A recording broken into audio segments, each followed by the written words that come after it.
Hello and welcome to yet another Master Swan Open. Right here on the CranKy Ducklings, this is the Master Swan Open number 71. Count them. Like 1, 2, 3, 4. That's as far as I can count. But imagine this times. But what is 71 divided by 4? Someone in chat help me. I can't do math on stream. It's never mind about that. It's a trap. I am, of course, your host, Steelmold, steel like the metal, mold like the thing you put the metal in so that it retains its shape when it cools down. With me, of course, as always, is the 16th Squad Sanseki, otherwise known as Kuro, otherwise known as Krupp, hero of the wasteland and savior of esports. It is Krupp, who will be your streamer slash observer slash producer slash corrector of Steelmold today. And yeah, we are going to start by casting our very first series, which is going to be Yakuzaku versus Napolcochon. Well, I just they're chatting. They're talking, and I can't keep up with the conversation. All right, everybody's ready. Let's get right on to it. We do have a bit of a change here. Napolcochon will be playing Protoss. Huh? Yes, Napolcochon decided to play Protoss, and maybe later would switch back to Zerg. I don't know. Maybe it's an April's Fool thing. Maybe it's I don't know. Yeah, it is April the 1st here. Not in every country. In some countries, it's actually April 2nd of April right now. I think, right? Yes, like in New Zealand or something. Yeah, probably, or somewhere in the Pacific Ocean. But in any case, it's yeah, it's April Fools. I prepared something really special here for you today. You know, so just you wait. Just I prepared something funny. Just you wait, it's a prank. Just you wait, it's gonna be good. Anyway, we are right here on 2000 atmospheres in space.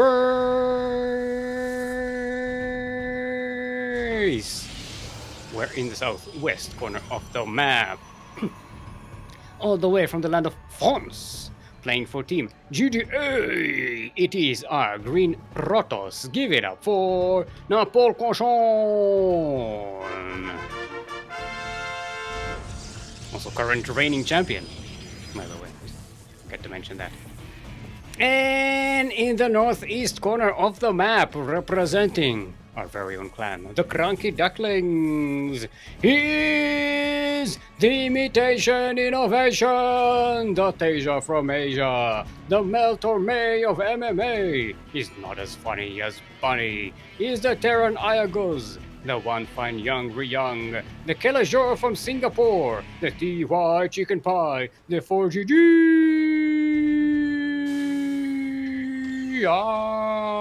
He's more meme than dream. He's slightly more crappy happy. The trash flash with no cash. M to the K to the P is Marine King Pug. The captain of the Rain Pain Drain. The lean, mean, teen machine. The immature cure. The not as smart as heart. The young adult Polt is more of a beauty than beastie cutie. He's the co-creator of the Daishibe, the master from NASA. We couldn't find a pun for Beyond, La Creme de la Creme, and the turmeric coffee. But we just call him Yakuzaku. You can zoom in when you zoom out. Come on.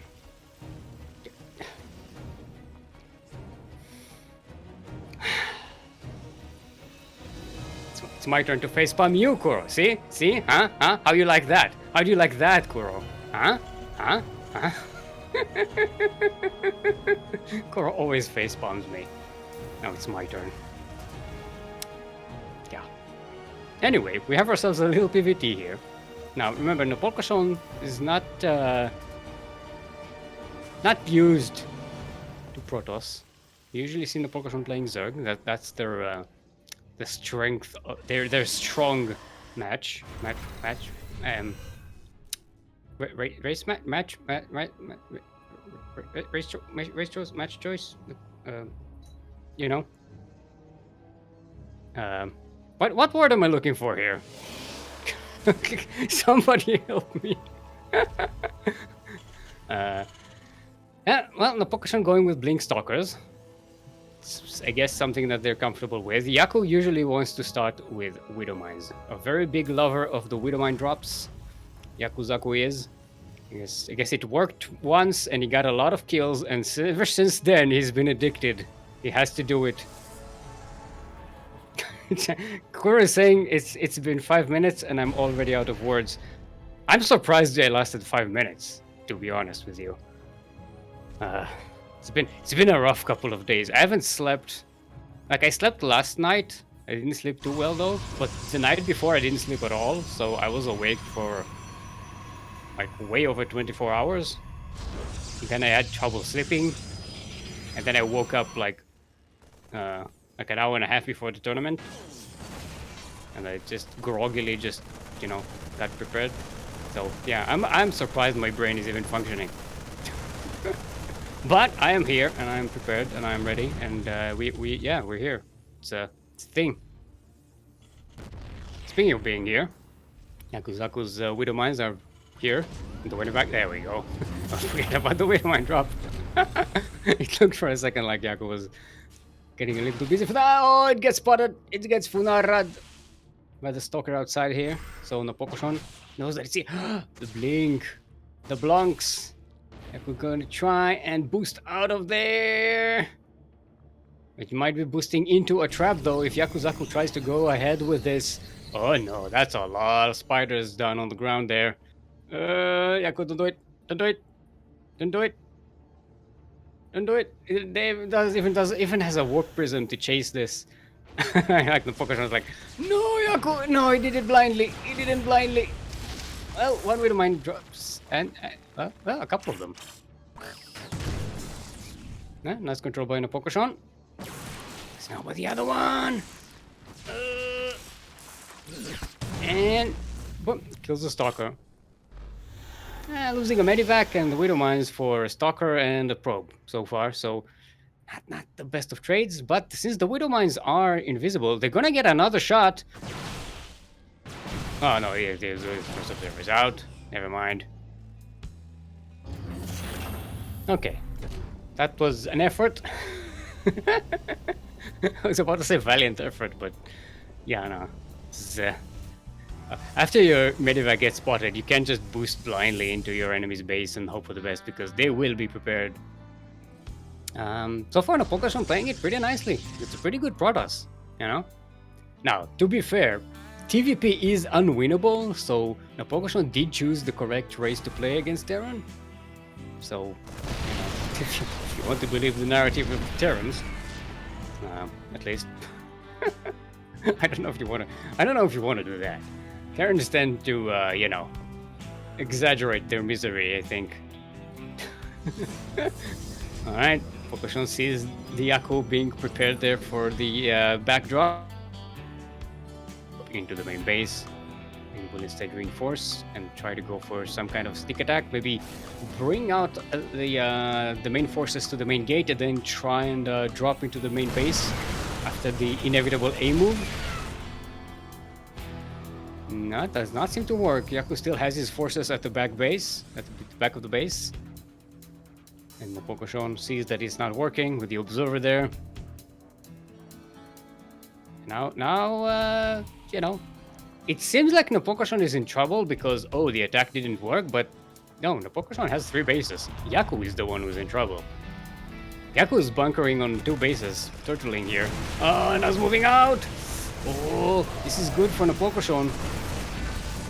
This is a chance to try and drop in there. Warp Prism so far, not really doing much there at the back. Oh, I think, is it warping in there? Nope, it's just chilling. It's just chilling outside Yakuzaku's base. So Yaku is going to get all the way over here to this side of the map. This is the best time to backstab. See, this is where not being a main Protoss gets you. Because a main Protoss would have figured out how to multitask this situation and already would have stalkers inside the main base of Yakuzaku. But the Napolcochon was too concentrated on trying to keep these stalkers alive as they were retreating and kind of forgot about the backstab. And now the backstab is not going to work that well. That said, Yaku is getting a little surrounded here. The Zealots get to the tanks. More Marines are coming in. Gonna try and kill that Colossus. Colossus is quite low on health. Looks like Yaku is just about surviving this, but hasn't really done any damage. And Napolcochon is on 3 bases, 64 workers, and has the economy to rebuild everything that was just lost. And now the Warper isn't coming in again, but there are turrets everywhere. Yeah, there we go.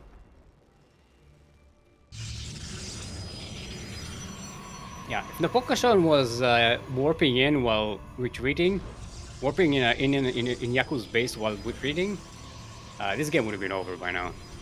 You would have stalkers all over Yakuzaku's production. His army would have been stuck in the middle of the map trying to figure out whether to attack or whether to retreat and defend at home.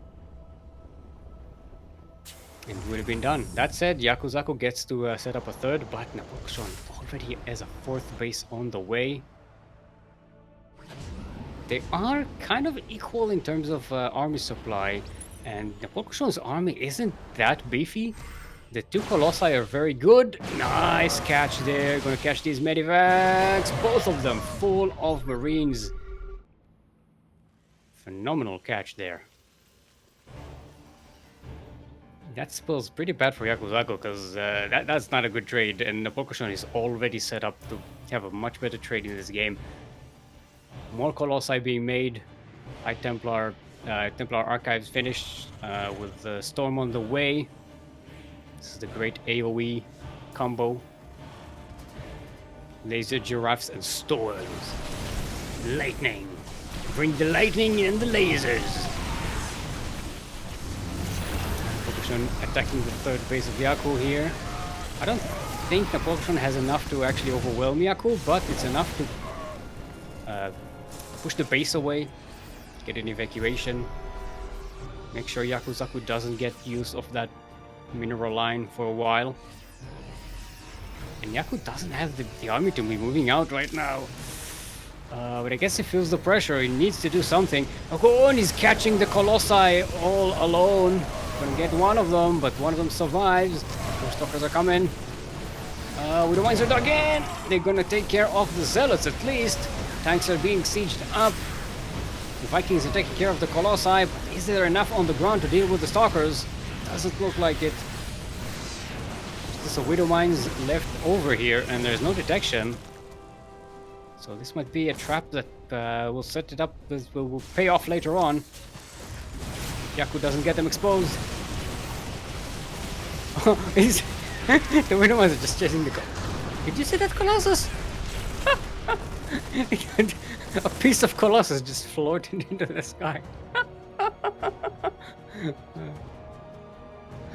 I love the way that every time there's like a death animation, it's a little bit different. I like I don't know how they set it up exactly, but every time there's a death animation, it's a little bit unique in some way. Like which parts of the model survive and which part don't. It's pretty cool. Oh, it's client side. Oh, that's right, it's client side. So yeah, you didn't see what I saw. I saw a piece of Colossus, just like a really intact piece, middle piece of Colossus with the legs and everything fly over like the sky. Just pretty cool. You missed it. You missed it. You only saw the Kuro side.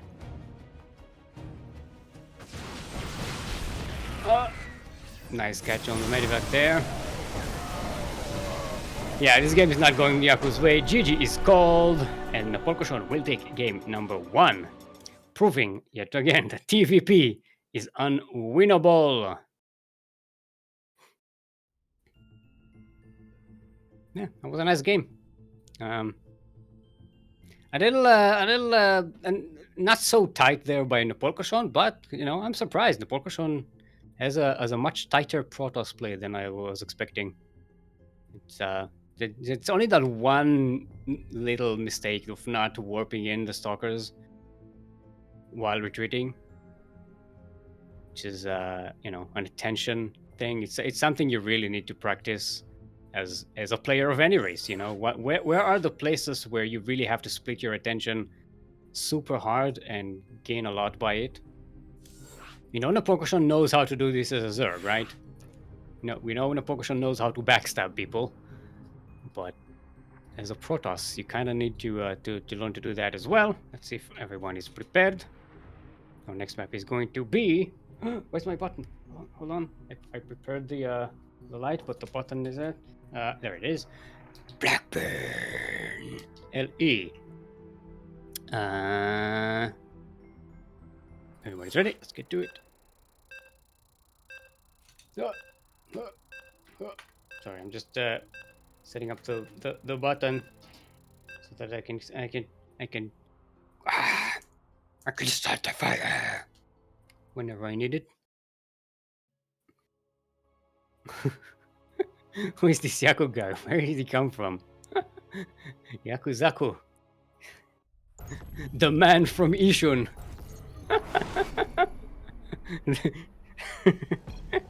Ishun man. Ishun man plays Terran.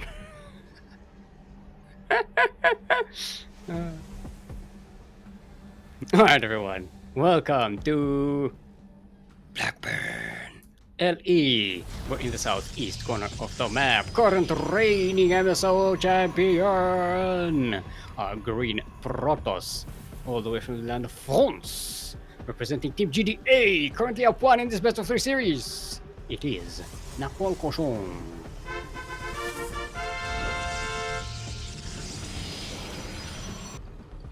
And in the southwest corner of the map, the PogChamp himself, representing our very own clan, the CranKy Ducklings, the Purple Terran. It is Singapore's very own favorite child, Yakuzaku.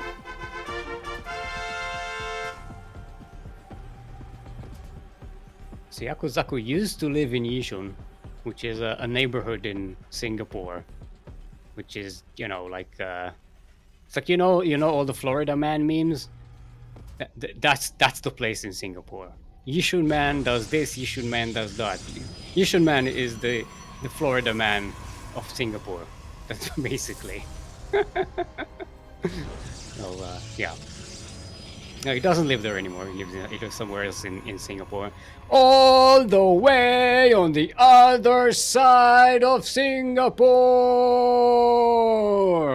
The great Yakuzaku migration across Singapore, which took, I don't know, probably 20 minutes or something. Maybe 40 minutes if there was traffic. Yeah. Yeah. For those who don't know, we use Singapore as a unit of measurement, because the entirety of Singapore, west to east is 50 kilometers. That's one Singapore. And the half Singapore is 25 kilometers, which is the measurement of Singapore north to south.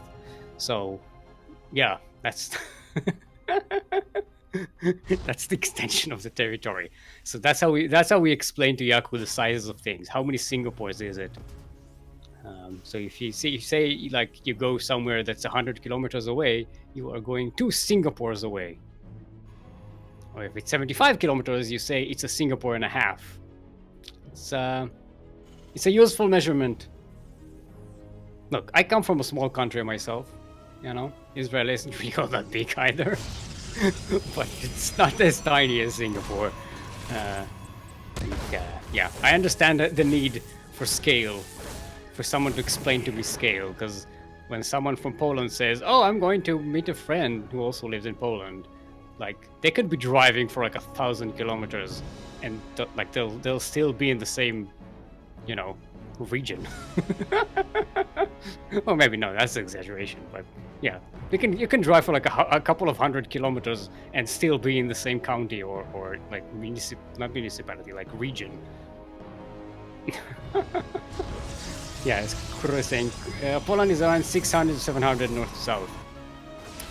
So, strangely enough, so is Israel.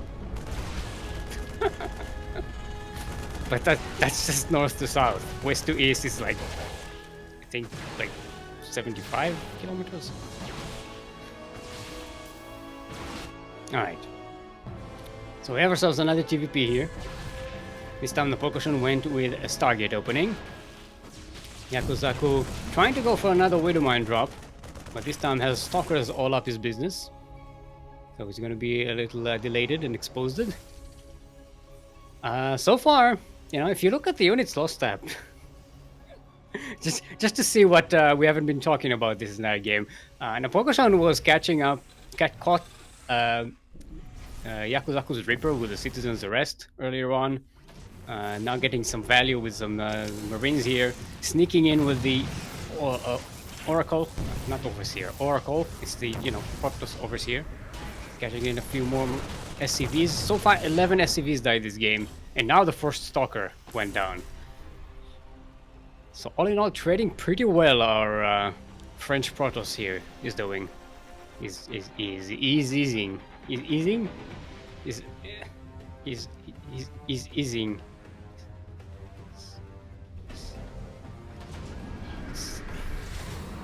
What is this? What is this sentence structure? Gets what did I get myself into? Help! I am calling on the gods of grammar. Help me get out of this sentence. Oh boy. Alright. Medivac trying to sneak in with the Widowmine drop. Napolcochon trying to camp the production of Yakuzaku here. Gonna catch the Raven as it comes out. Catching the Raven is a really good catch. Alright, but that's not this the Widowmine drop! It's in the natural! Kaboosh! Okay, that was only... It was super disappointing. It was only 6 workers. It could have been so much worse. Okay, Yaku is chasing the workers with the Widowmine. Don't try the citizen's arrest! And no, target! Oh, there you go. There you go. 6 more died. So 12 probes in total, and the Widowmines are still abound. Okay, it was revelated. I was afraid for a second that the Napolcochon was just parking all of these air units under the Widowmine unawares, but yeah, no. Got revelated, lifted, and destroyed it. Yeah, and Yakuzaku doesn't have much to deal with this air Protoss. Everything here is so exposed. The Napolcochon has the pick of whatever they just want to kill here. Doesn't even need to use the Phoenixy. The Phoenixy are just here to be backup for the Oracles. Okay, so Yaku is going with Bio. There's Steam and Combat Shields on the way. Gonna be a while though. +1 has started as well. Napolcochon getting Colossi with Thermal Lance. So not going to be committing into the air toss situation here. But the air toss is proving to be, so far, really good at keeping Yakuzaku from getting ahead in this game.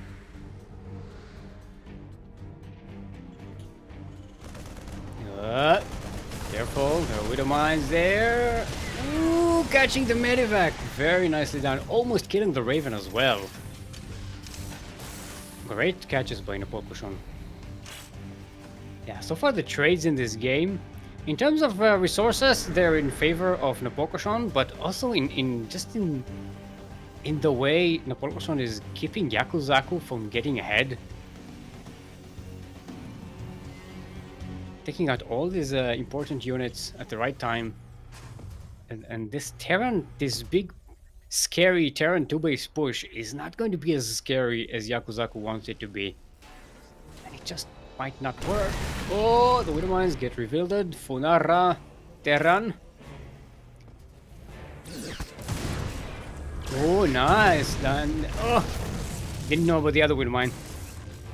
So Napolcochon baited one shot from the Widow Mine into one of the Phoenix A and then used the other Phoenix to dig up that Widow Mine. But Napolcochon wasn't counting on the other one. The boys are being pulled! The boys are back in town! Yakuzaku realizes he's in a very desperate situation. He has to do super damage right now and win the game or he's done. Napolcochon warping in stalkers at home, bringing the Colossi, getting some more shield batteries here at the third base. The natural is exposed though, and Yakuzaku goes straight to the natural. But the Colossi coming in from the side. The workers came in without the Marines, and they were attacking shots for no one. So Yakuzaku gonna kill a pylon. All the SCVs are dead. Yeah, he's not fighting with all the forces at the same place, and the SCVs they just didn't do anything. They didn't tag for anything. They weren't at the same place as the Marines. Interference matrix on one of the Colossi, but there are more coming in. GG, well played. And where's my flag? Hold on. Get it, my flag. There we go. GG!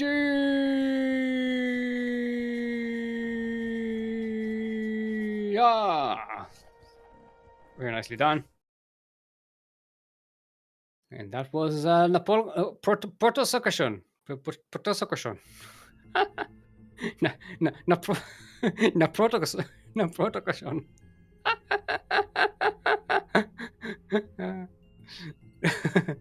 Let's see if we are going to continue with Nazarcochon.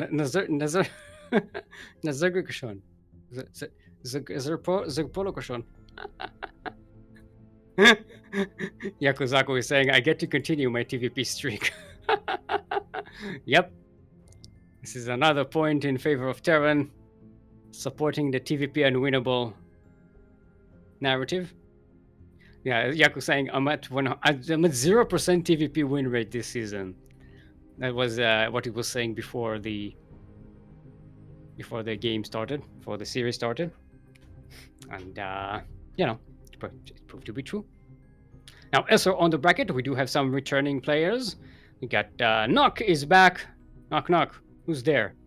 KnockKnock. Yeah, who's there? KnockKnock. No, yeah, that's not how the joke works. KnockKnock. Who's there? KnockKnock. Who's there? KnockKnock. Who's there? KnockKnock. And scene. We have Public here as well. Gunner has returned, Aztrack as well. AsherBro playing versus Red Gunner guy. This is the series we'll be waiting on to see who wins that and goes up against Napolcochon in the second round. Actually, I see AsherBro in chat. Let's ask. AsherBro versus Gunner over. Let's see if I said AsherBro. AsherBro. Okay, so AsherBro versus Gunner is 2-0. Okay, so let's be casting AsherBro.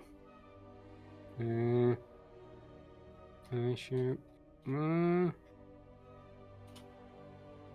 Let me invite you to party. Let me in. Not invite. Invite you. Let me invite you. Let me in. Let me in. Let me in.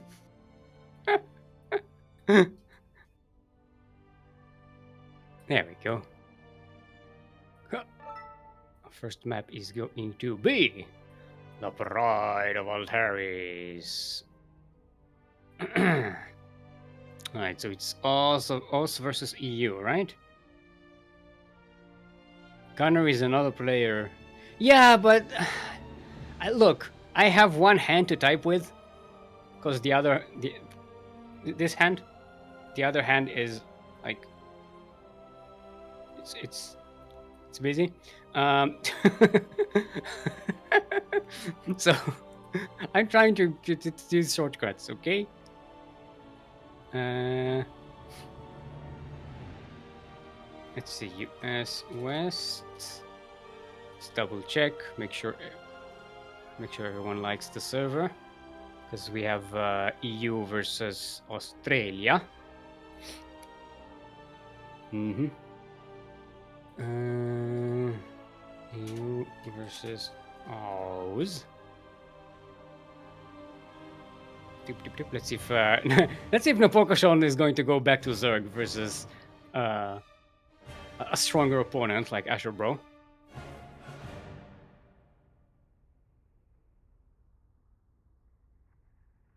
Let's see, US West. Voltaris, we have Game Heart on, so that's good. Oh, and we have Red Gunner Guy versus Yakuzaku in the lower bracket. The Singapore meta. The Singapore Derby meta. Meta Derby. Wait, Red Gunner Guy is also from Singapore, right? I'm not confusing. Yeah, Red Gunner Guy is SG.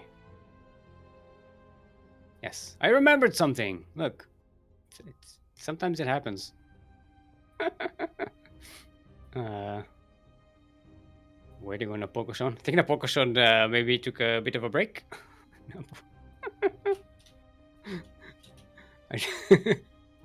maybe they thought there's going to be a little more to be waiting for. You know, a little longer to wait. Oh, Cora is saying Napolcochon has to shower after playing Protoss.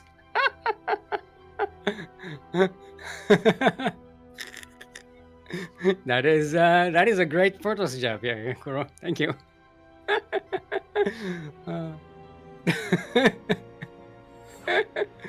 After switching to Protoss, you have to take a shower break. You have to get your mandated shower break to wash the stinkiness off. To wash the dirtiness. All right. Well, Napolcochon chose Protoss. Double check that Napolcochon is playing Protoss. Okay, there we go. Everybody is ready. Let's get right onto it. TVP unwinnable. Hashtag TVP unwinnable in chat. Or PVT unwinnable if you want to believe the Protoss. I love how in StarCraft everyone's like personal experience just completely taints everything that they see. Like any Terran who struggles against Protoss is like TVP is unwinnable, and every Protoss who struggles against Terran is like PVT unwinnable. No Protoss has ever won a game against Terran. Just so exaggerated.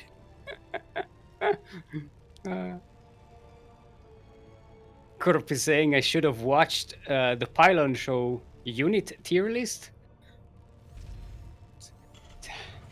I haven't watched Pylon show in like years now, I think. It's been a long time. All right, everyone, welcome to Pride of Altaris, where in the northwest corner of the map, all the way from the land of Australia, it is our pink Terran representing Platinum Heroes, otherwise known as AsherBro. Give it up for Totoro!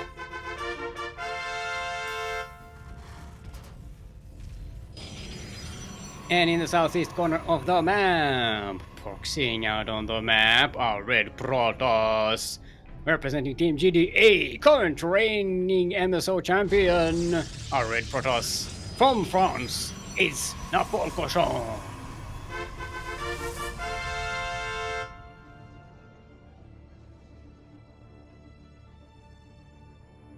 Alrighty. Yeah, Red Gunner Guy is from Singapore. It's Look at that. Totoro is doing a fake out, a fake proxy. Ah, sneaky, sneaky. Um,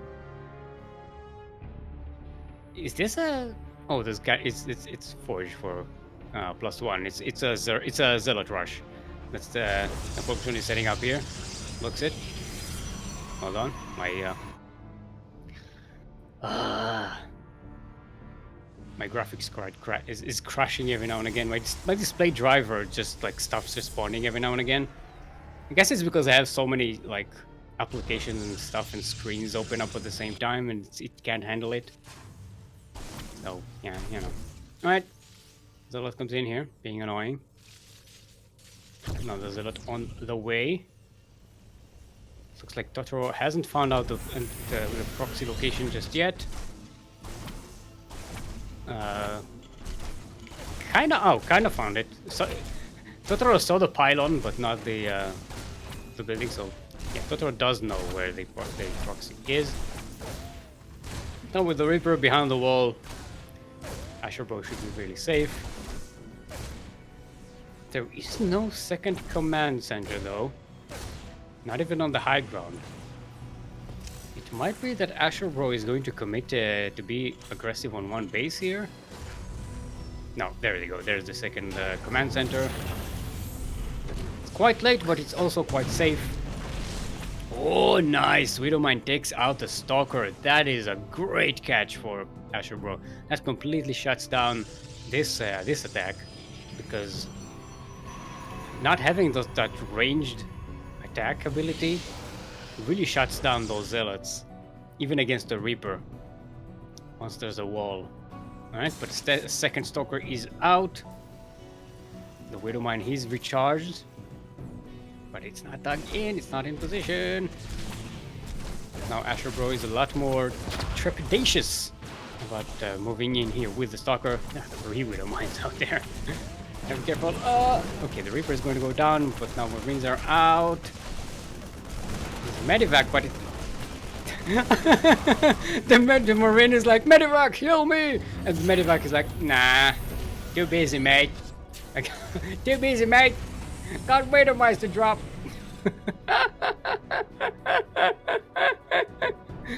That was some life-saving service that was denied these Marines. Got orders, mate. Nah, mate. Got orders, mate. I don't know why I made the Medivac pilot Australian. Like, in my mind, it would be an Australian pilot who just leaves the Marines out there and just like, nah, mate. I'm not paid enough for this. I want to get paid for the Widowmines.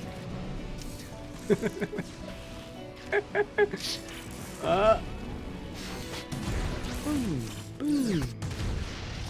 And so far, AsherBro, Napolcochon doing a pretty good job dealing with the Widowmine drops, sacrificing only 1 probe per Widowmine. But Totoro is actually going to keep the Widowmine and the Widowmines and the Medivac alive. Napolcochon going with a Robotics Bay again. I'm guessing it's going to be Colossi as well. Same as we saw in the series versus Yakuzaku. Although we do have an Immortal added in, which is a bit of a change of pace. Something a little beefier, but doesn't have AoE. Hey, and that's the Pride of Altaris behind there, man. Look at that Zealot. It doesn't even want to look at that fake recreation. It's a fake recreation. That is not the Pride of Altaris. The Pride of Altaris was destroyed on Ire when the Overmind took it over. It is a well-known fact. I don't know what that is. That is a fake Pride of Altaris. Alright, Widowmine's getting a few more probes there. Kurup is saying, can a recreation be not fake? No. It's by definition, it's a recreation. It's not the original. And hence the re. You know? It's not like a recovered or reconstructed, you know, part of Altaris. If it's a reconstruction, maybe. Because that's like you take the original, but you fix it with new parts. So that can kind of be the same thing. It's like the ship of Theseus parable. If you all you out there know the ship of Theseus parable, you know. Oh, Group is saying that a fake recreation makes no sense. Oh yeah, okay, fair enough. Oh, nice interference matrix there by Totoro just at the last second. Oh, that Nova was set up to kill the entire army. That interference matrix was a lifesaver. And AsherBro can just barge in here. There's not much to defend for Napolcochon. His natural base is in a lot of trouble. But there are more disruptors. It wasn't Colossi this time around, it was disruptors. Which are very difficult. It's a very difficult unit to control. And we'll see how Napolcochon deals with those. So far, not bad. Does kill the tanks. Oh, there's not over! Oh, so close. Yeah, but not enough. Looks like Totoro is going to be winning this. There's not much left for the Protoss.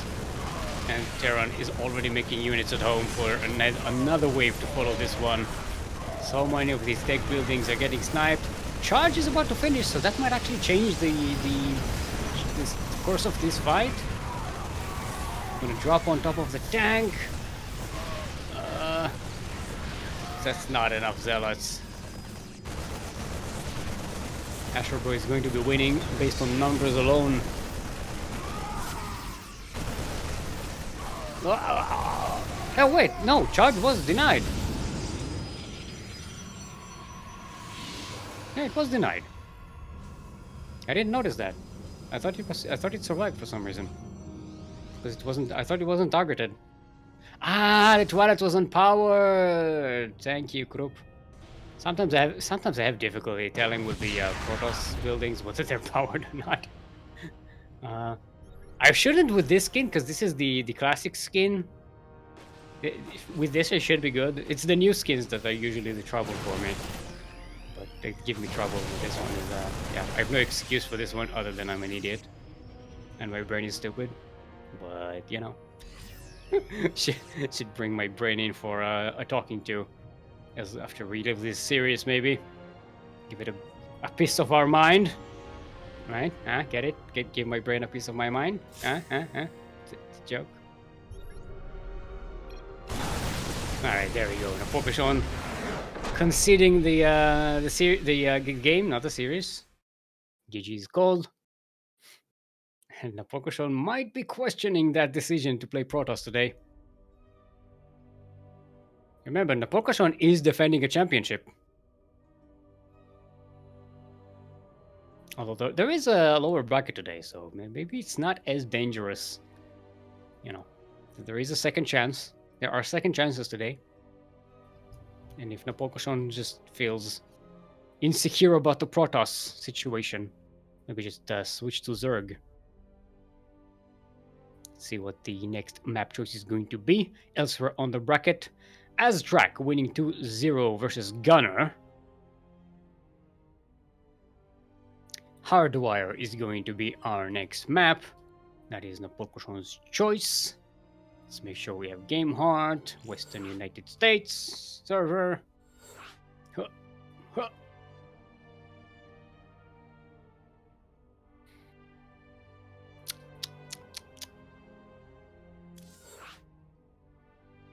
What was the last MSO? So last MSO we had Napolcochon versus Gunner in the final. There's a chance we might see that rematch today. Oh, alright. We're set up. Let's make sure everybody is prepared. Alright, everybody's ready. Let's get to it.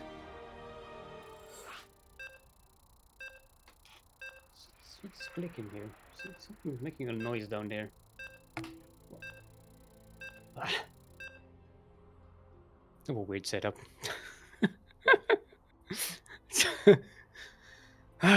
You don't understand how a streaming setup is weird until you stream with a puppet. Like you have your camera is over here, but your face is over there, and your screen is over yonder, and your microphone is not where the mouth is. It's not. There's no microphone here. See, there's nothing. It's just me and the puppet and the camera are here, but the microphone and the screen are over there. It's a very it's a very weird thing. What was I? All right, setting up the score, and what? Corey is crying that I broke the immersion. That I'm not. Listen. See, this is what I really look like underneath it all. This is who I am. This is who I am underneath the mask, right? Is that breaking your immersion, Kuro? Is that breaking your immersion? Is that a problem? Huh? Tell me, is this an issue? Alright, I'll go and get my skin back.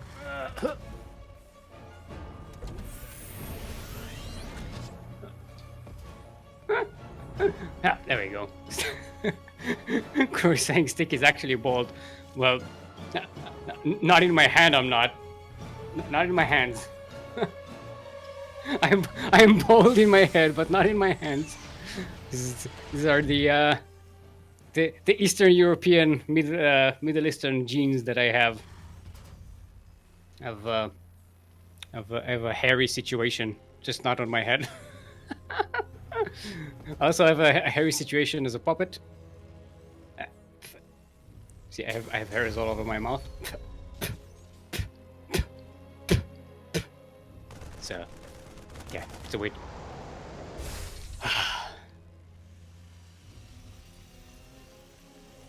All right, we have intros. Yeah, in the northeast corner of the map, all the way from the land of Australia, representing Platinum Heroes.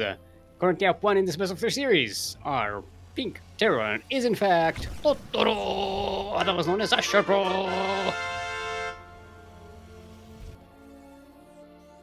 And in the southwest corner of the map, getting ganked by Bunker Rush, it is our Red Protoss. From the land of France, current reigning champion in the MSO, it is Napolcochon. Playing for Team GDA. Alright. The bunker is finished. The Marines are coming in. Oh, they're gonna get a probe, which is nice. No, get in the bunker. Marines. Get in the bunker! Oh, they're playing with their lives. I feel like a mother who's watching their kid like playing with knives or something. Just get inside where it's safe. Stop playing outside where it's dangerous. Stop running with scissors.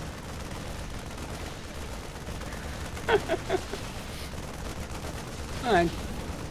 So the bunker is alive yet. More stalkers are coming. Sorry. Oh, I got burpee there. So more stalkers are coming in. Now there are enough to deal with the bunker, and the Marines are already pretty low in health. They're going to get one-shotted by these stalkers. Everything dies, and Napolcochon actually didn't lose that much for this. Oh, did lose a shield battery there. And a few probes, but all in all, not the best of trades. It might be helpful that Totoro forced Napolcochon to have that a natural base, not the natural base. But that's, I think that's more impactful on Zerg than it is on Protoss, right?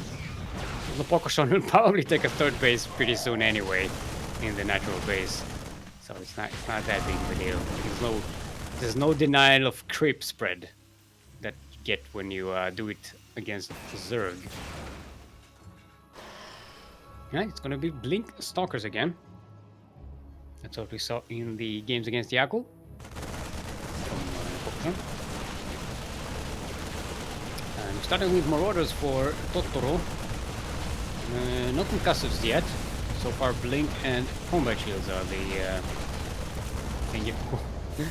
That's a lot of repairability. That bunker held. That bunker damn held. Very nice. Look at that. Fresh coat of paint, no fires, no nothing. These SCVs are really good at fixing things. I could use an SCV around the house. Just fixing things. Actually, to be fair, like if you know the lore of the game, an SCV is actually gigantic.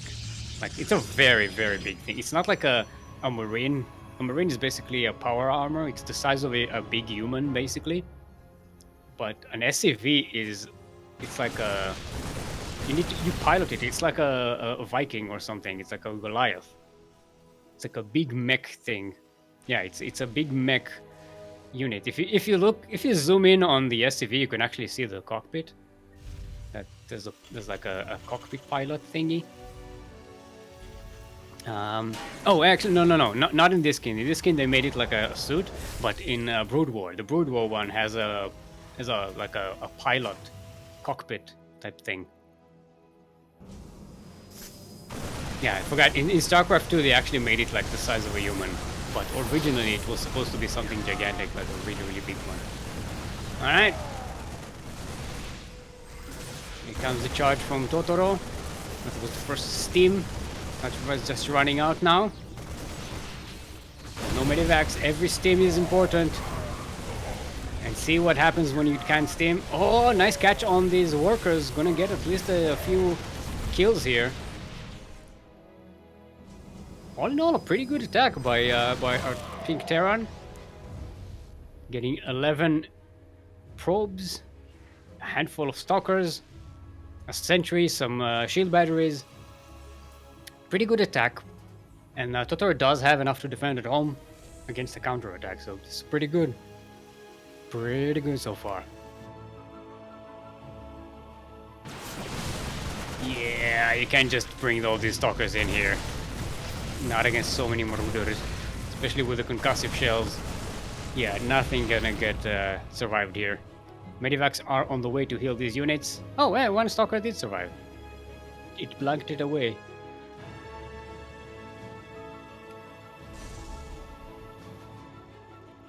Yeah, it seems that Napolcochon's choice of race here is... It worked against Yakuzaku, who always struggles against Protoss anyway. But against Totoro, it doesn't seem to be that big of a deal.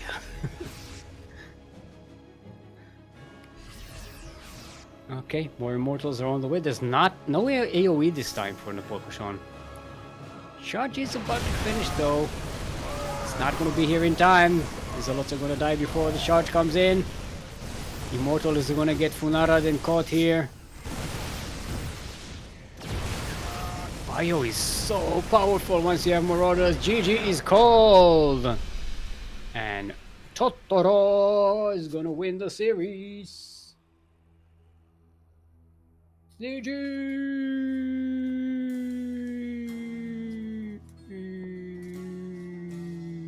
Yeah.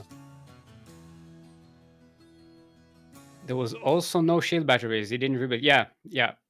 This group is pointing out there was no rebuild on the shield batteries. Well, there were no resources because, you know, keep in mind, Napolcochon lost 12 workers in that that first attack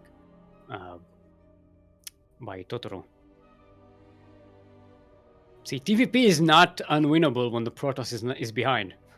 If the Protoss is behind, TVP is very winnable. Just like any just like any matchup. That's the secret. Don't you know that's my secret? I'm always behind. It should be a sketch. All right. Let's see if we have a series to cast here. Series we cast. So Light is informing us. Light VIP, our admin for today, informing us that Knock versus Public is on game 2. Wow, they just finished game 1 this entire time. We went through 2 TVP series, the plural of series, and they just finished game 1. Oh boy, that was epic. And AsherBro is waiting in the semifinals. Napolcochon will go down to the lower bracket. And it looks like it's going to be a while before we have a series. So let's take this time to go out on a break. Instead of sitting here watching me babble. What the hell is that? To celebrate the return of more frequent LAN events this year, we wanted to get creative. As a result, we've decided to bring back the legendary spacesuits and studio designs from the dawn of SC broadcasts, of course with a modern twist and comfort. That is an ESL tweet where all these StarCraft players are wearing weird cosplay suits. This is weird. Ugh, what the hell is that? Why does this look like a cheap sci-fi show from the 90s? Is that a cheap sci-fi show from the 90s? That is a great April Fool's gag. Yeah, because Kuro is saying because it's a cheap sci-fi show from the 90s. Yeah. Yeah. Ugh. Okay, so let's go on a break while we catch up on April Fool's tweets. Take this time to hydrate your hydras, stretch your roaches, train your disruptors, enjoy the duct tape that we are going to be playing while we are on a break. Be back here in 5 minutes or so, or I will not forgive you.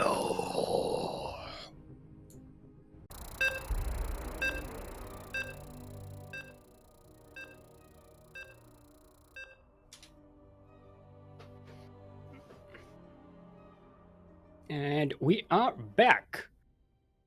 Hope you enjoyed that break. We have ourselves a series here. KnockKnock has won 2-1 versus Public and will be facing Aztrack right here in the second round. And we are jumping right into game on Pride of Altaris, which does not exist.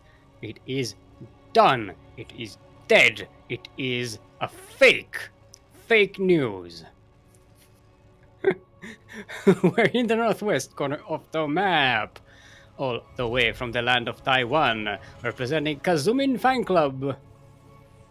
Who is there? Banana. Orange Clatter didn't say orange. Who? KnockKnock.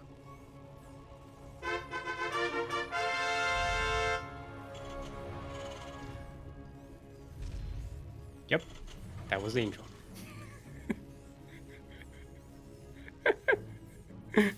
And in the southeast corner of the map, all the way from the land of Denmark, representing the Drunken Outlaws, it is a Red Terran, and give it up for Aztrack. Or Aztrack. Maybe that is pronounced. I'm not sure if Z exists in the Danish alphabet. I know it does in German, and it's a T sound. But yeah, Kura, I know you didn't get it because I wasn't going for. I was trying to say a KnockKnock joke backwards, and I completely messed up. And I just randomly said things from known KnockKnock jokes. And yeah, no, that was a bad intro. You're right. You're not wrong. You didn't miss the joke. There was no joke. It was just a very bad intro on my part. I was just at the end. I just was resigned to silence. You just let everyone sit in the stupidity that is me. And yeah. Sorry. Sorry, I didn't knock it out of the park. Get it? Yeah, I didn't Knock that intro out of the park.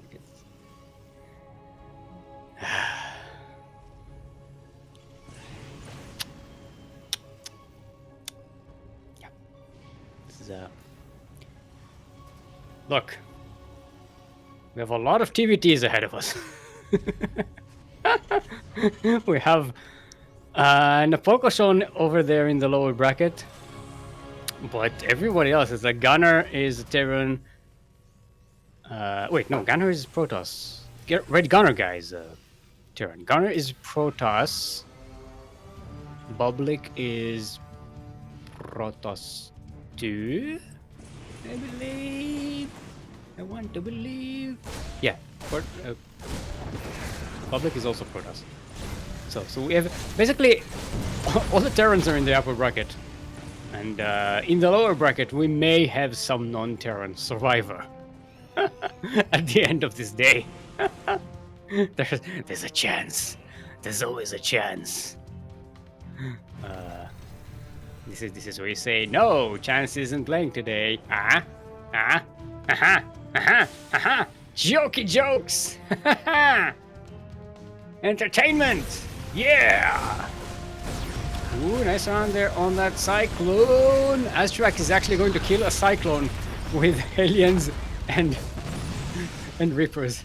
That is a great catch in a TVT. Losing a beefy tier 2 unit like a Cyclone for tier 1 units like Reapers and Hellions who are not equipped to deal with beefy units.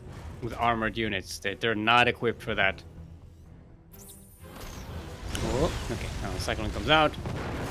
Should deal with these Hellions. And KnockKnock is going for Banshees. We don't have Cloak along with it, so it's just Banshees, not Cloak Banshees. Just spam your Banshees in chat if you are a Lumia fan. Aztrack is getting a Raven. That's not going to be helpful against the Banshee too much. I mean, you could use an auto turret to defend with it in a pinch. Maybe you could chase the Banshee around, but all in all, not ideal. Second Raven on the way for Aztrack. So they're going for very different builds here. Aztrack taking, but they're both going for the third base, although on the high ground. Nothing too different. Nothing too different about that. They're both going with Marine Tank. It's just the ooh, nice lineup there. Aztrack. Everything is in order. Is in Ordnung. This is a very organized defense here. This is like the Marines would be set up in a campaign map, right? Before you come in and attack them. Okay, Banshee comes in. Banshee goes out. Can't explain that. Oh no! No, poor Banshee. It did nothing. It did nothing. It was born, it flew across the map, and it died. That was... That is not a life. That is not a life. Alright. KnockKnock getting Ravens as well. So we're going to do some proper TVT here. Nothing too crazy. KnockKnock will be marching out on the map. No medivacs just yet. Which is a thing. You know, in TVT. Both players are like, you know, we can either both make medivacs or we can just both decide not to have healthcare. And yeah, they both decided not to have healthcare today. And yeah, Ravens more than healthcare. Hashtag in chat. Alright, here comes the infantry for 36 on the tanks, on the one tank of Aztrack. But KnockKnock has plenty of tanks, so an interface matrix really wouldn't be doing too much. Aztrack has to evacuate that third base. It's a nice siege up position for KnockKnock. KnockKnock knocking on the third base of Aztrack, while KnockKnock is setting up their own third base on the other side of the map. 3 Ravens for Aztrack. That should... I don't know. Is that enough interference matrices? One of the Ravens doesn't have enough energy for an interference matrix, but pretty soon it will have enough for 3 interference matrices on these 3 tanks, and Aztrack will be in a position to just push forward. More Ravens are coming in. This is... it's starting to look like a TVT here. But this is a great position for KnockKnock because Aztrack is stuck on 2 bases while KnockKnock is getting ahead with the 3rd base. Getting all that extra income, especially with gas. Ooh, the Vikings come in for KnockKnock, taking out some of the Ravens. Well, 1 Raven of Aztrack. Some of the Ravens is... One of the Ravens is still some of the Ravens, right? I was technically correct. But here comes Aztrack, getting ahead in the air support, air superiority.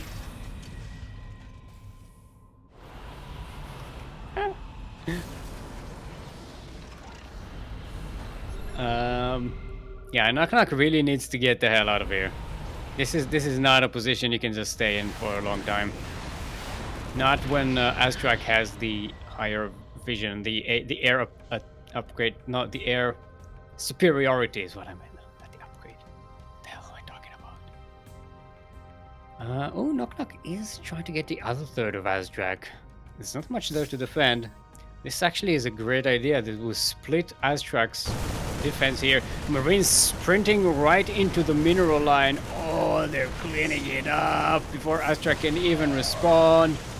Oh, now Aztrack is here. Should be dealing with all of these units. That is a great catch for KnockKnock. So not only did KnockKnock prevent Aztrack from setting up this 3rd, KnockKnock went to the other 3rd and killed all of the workers there. Oh no! KnockKnock, what are you doing? All of these Marines, they just died for nothing.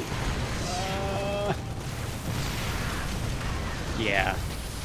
Like I said, this position was already like outliving its usefulness. Now KnockKnock bringing more units across the map. Strangely enough, KnockKnock had the better economy, but if you look at the army supply, Aztrack is the one who's actually building a much higher army supply.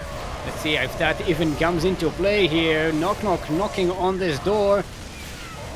So far getting the better trading. Oh, KnockKnock has combat shields. I just noticed Aztrack did not get combat shields. Oh, this is such a huge difference.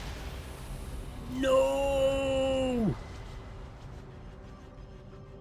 Oh boy. Oh my wicks. This is yeah. This is not good for us. I don't think Aztrack even noticed this. Not having combat shields is such a game changer. It's so much extra health. I was wondering, maybe like KnockKnock was ahead in upgrades, and I was like, oh no, they have the same upgrades. But then I was like, wait, no combat shields. Okay, that would make a huge difference. Way more than an extra upgrade, extra attack upgrade or armor upgrade. Yeah.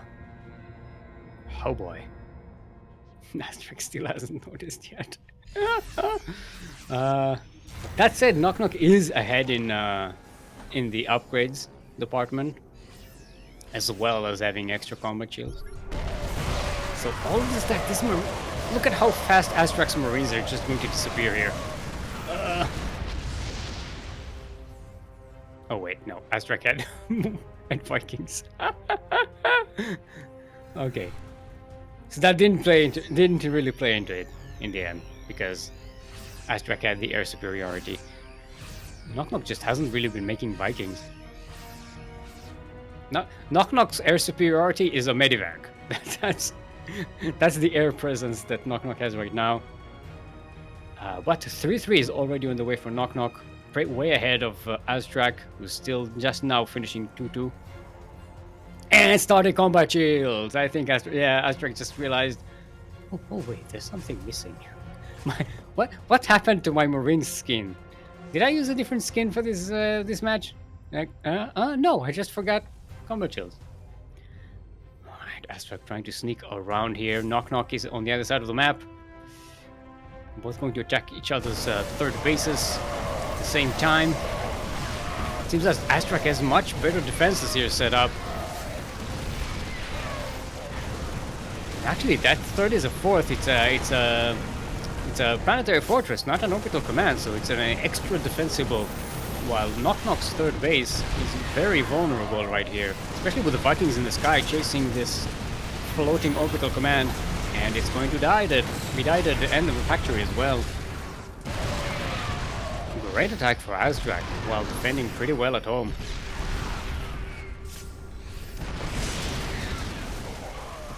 Should be noted, Aztrack, even though they lost all of these SCVs earlier, now ahead in workers.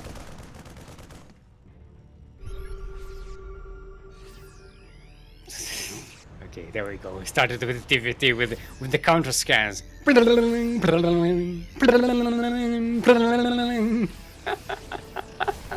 This is the Carboys cartoon, TVT cartoon. If you haven't watched it in a long time, go ahead and rewatch it right now. It's just two Terrans scanning over one another. It's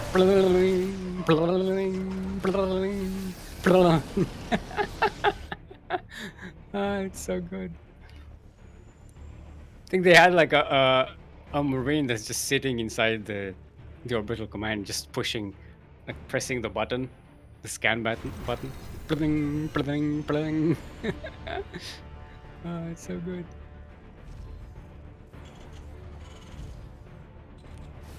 Alright.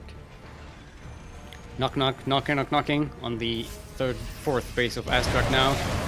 Oh, so many Marines just march right into the tank positioning. Taking care of the tanks. Well, the tanks are down. KnockKnock has their own tanks sieged up there. Not quite close enough to threaten that planetary fortress. Now KnockKnock going to reposition. Aztrack is a lot of trouble trying to defend this base. Now the Reaper is here. The repair, not the Reaper. The repair is here.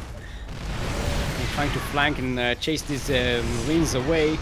Maybe try to catch the worker transfer. Not quite catching it. But does destroy the planetary fortress. And this is a problem because this disconnects. This disconnects. Is what I'm trying to say. The fifth base of Aztrack, which KnockKnock does not know about. And now these tanks are actually threatening the production of Aztrack on the high ground. KnockKnock so far with 1, 2, 3, 4, 5, 6, no, 5 bases. I can count. I can count to 5. I can only count to 4 because I have 4 fingers, but I can. I can count to 4 and add another one. Like 1, 2, 3, 4, and then one more. That's how I count all the way up to 5. Oh, Aztrack with a big steam forward just as the tanks of KnockKnock were unsieged. But now they get sieged. The Liberators get sniped as well. A valiant effort by Aztrack, but that does not do the damage that they needed. KnockKnock is backing away for now, though.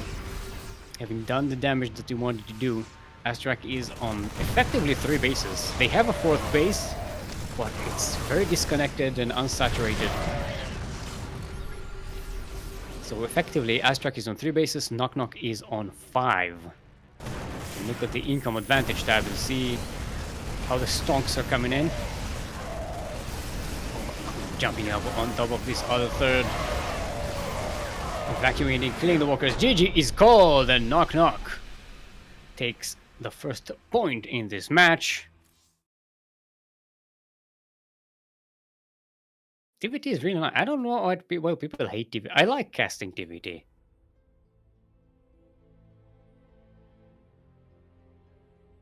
I didn't get it. What? Get what? What? What did I make? Stick. What? You already read that message 20 minutes ago. What message?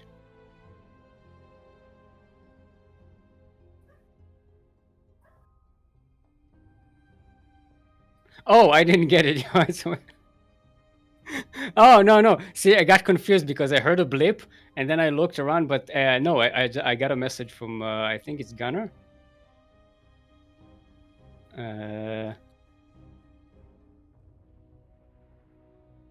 I don't know. I think it's done. Down in the lower bracket. Oh no, I think it's Public maybe. Playing against Napolcochon. Napolcochon is switched to Zerg. Napo is Zerg. Okay, 2000 atmospheres is going to be our next map. We did US West, right? Yes.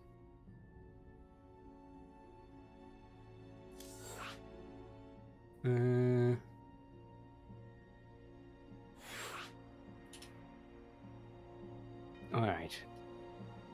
Okay. Set it up.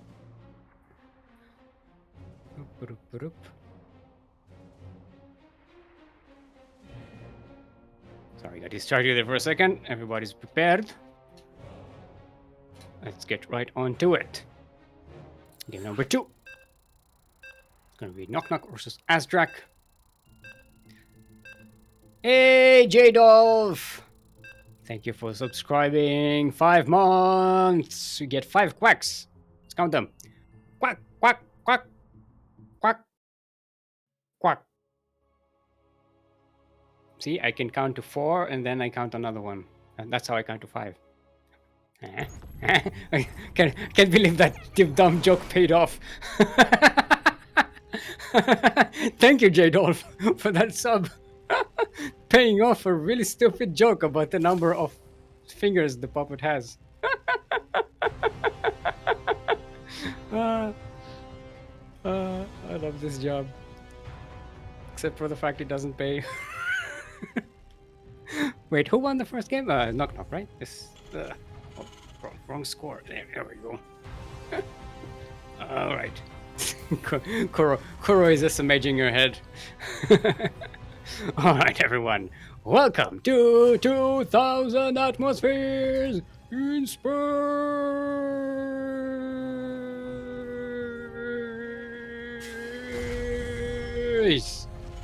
We're in the northeast corner of the map, all the way from the land of Taiwan, representing Kasumin Fine Club. It is our red. No, the other color. It is our blue. Who is there? It's KnockKnock.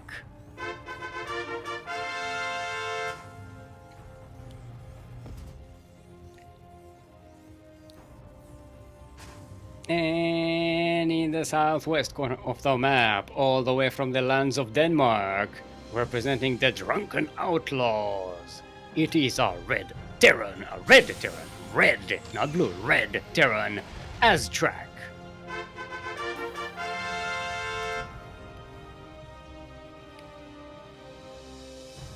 Alright, so J-Dolph is saying AsherBro is going to be taking this tournament. You know, AsherBro is a pretty good contender. You know, yeah, it's pretty good player. You know, Napolcochon has been in the finals every MSO of 2022, right? Losing once to KnockKnock and once to Captain Hindsight, and winning once against Gunner in the finals. So you know, I still see Napolcochon as the favorite here. Especially since, as it appears that Napolcochon has switched back to Zerg in the lower bracket. So, you know, Napolcochon maybe had enough of the April Fool's spirit and now is actually, you know, playing it for realsies. Trying to get the win here. Trying to get the W. So there's a chance that we won't have pure TVT here all day. All day, every day, watching on the CranKy Ducklings Master Swan Open TVT tournament. I think I just narrated one of Kuro's nightmares. Like, she probably woke up one day in the middle of the night, like, all full of sweat. He's like, I dreamed I cast TVT all night. I don't know why Kuro is an old man. I'm not sure why that is the impressionation I have of Kuro. Kuro saying, no, I just wake up tired. Yeah, well, that's too realistic, Kuro. I was trying to make a joke, an exaggeration of reality, not a depiction of reality waking up. If you want a depiction of Kuro waking up, here, show me the camera. Here's Kuro waking up.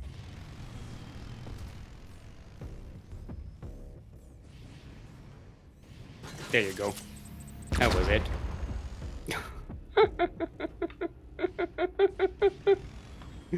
You wake up, shake your head, and go back to sleep. Alright, Aztrack doing a good job here. Knows where the Widow Mine is. Trying to get it with some with those KD charges. Yeah, there we go. Now you throw all of them. Maybe if you do it 10 more times, the Widow Mine will actually die. Aztrack misses KnockKnock's drop that it's sneaking around the map. Going to drop right into the natural of Aztrack. I don't see him. There's nothing to defend. And the mules are dropped there as well.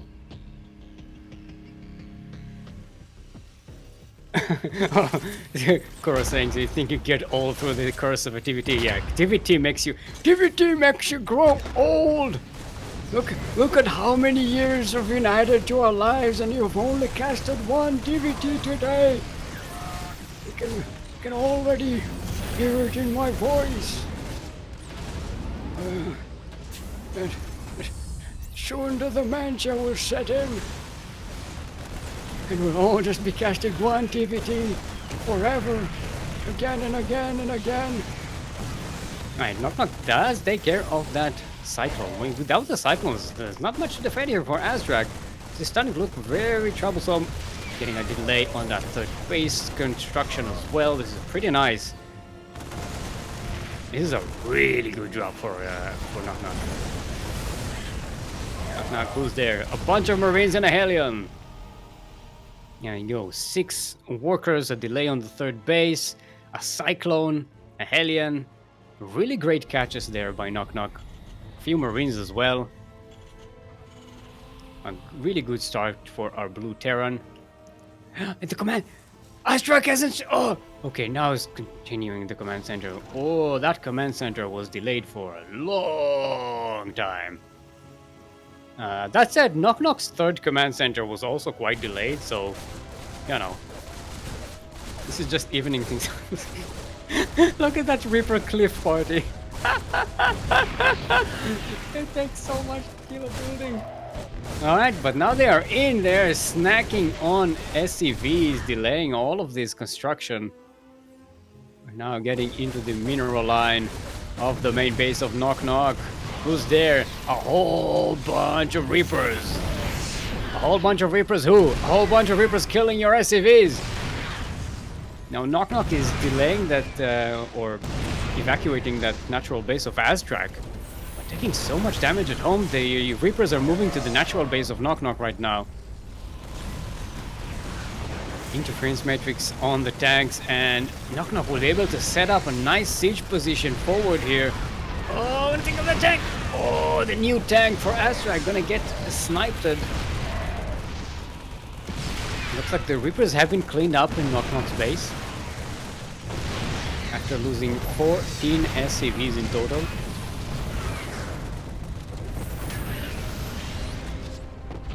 But KnockKnock manages to do so much damage on the other side of the map that losing all of these workers is not the biggest of deals. Remember, KnockKnock is now on 3 bases. Well, has a third base, but on 2 bases mining, while Aztrack just now resetting that second base. Look at the income advantage tab. See the stonks and the spikes? That is all advantage for KnockKnock. And it's already paying off. KnockKnock has the army rebuilt and now pressuring again at the natural base of Aztrack. There's a tank on the high ground and the Ravens give Aztrack enough vision. It's gonna be a bit of a troublesome setup, but KnockKnock manages to get into a nice position here. Getting another evacuation on that natural base. Again with the stonks. It is always the stonks.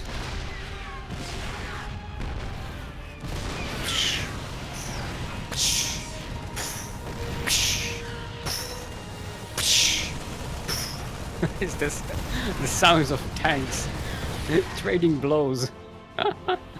Well, not at least Aztrack managed to clean up the tanks here for KnockKnock, so the siege is kind of over. We're gonna try and catch them, a Raven or something with the Vikings. Maybe get some value out of them yet, despite having no tanks here. Oh, there is a tank on the way though. So this position may still be continuing the siege position here. As KnockKnock is sitting comfortably on 2 bases, now floating that orbital command into the 3rd base. So it's gonna be a really nice economy for KnockKnock, while Aztrack is gonna be left so far behind. The interface matrices on the tanks! And KnockKnock just pushing forward with an unsieged tank. There's a bit of a YOLO move there, and it didn't really pay off too much. Aztrack gets to keep the tanks and finally breaks this siege position. And will be able to set up a natural base. But KnockKnock has a 3rd setup now. And has enough forces to defend, so it's not like Aztrack can translate this into a counter-attack right now. This is it's a pretty good position for KnockKnock in this game so far. Also, KnockKnock getting combat shields. Aztrack is not getting combat shields. And we saw in the previous game how important that upgrade is this early in the game. Yeah. Makes your Marines survive another tank shot. It's really important.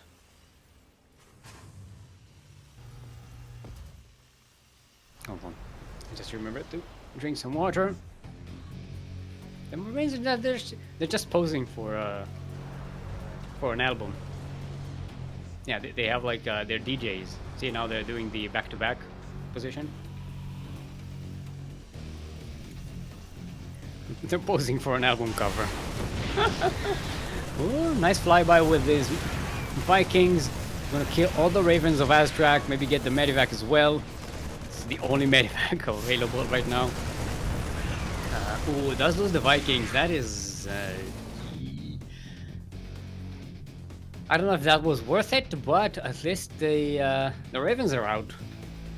You know, sacrificing the Vikings for the Ravens, I think that was a good trade. It would be nice to have the Vikings around here, still, but yeah, I think that was a good trade. Fever, KnockKnock. Oh, nice anti-armor missile. Remember, Aztrack doesn't even have combat shields. KnockKnock. Who's there? Victory! GG! No, that flag got tangled. GG! Yeah! Very nicely done. Knocking it out of the park!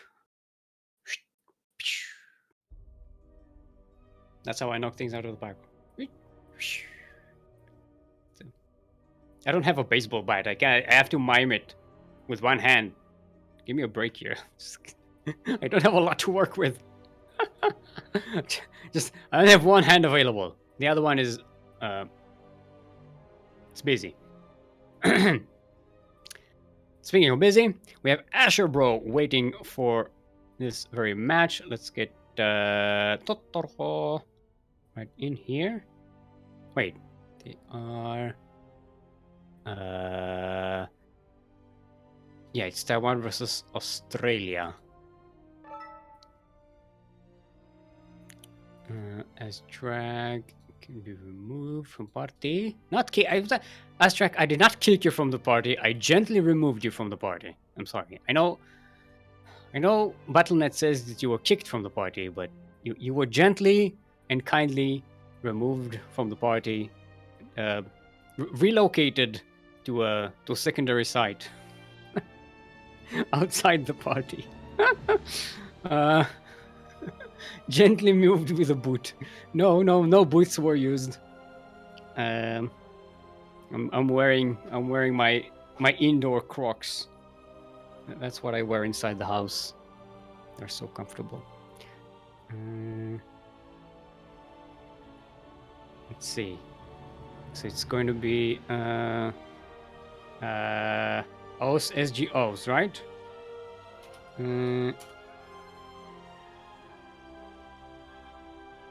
Let's go. Down versus Oz.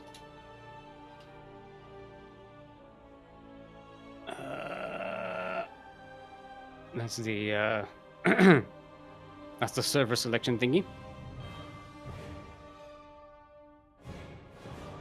Oh, Yakuzaku is forfeiting.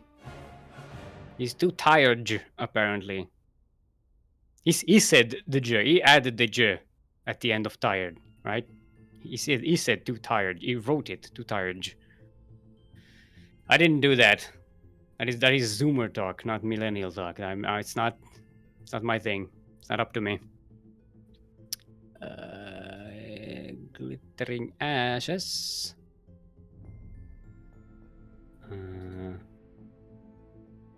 Australia.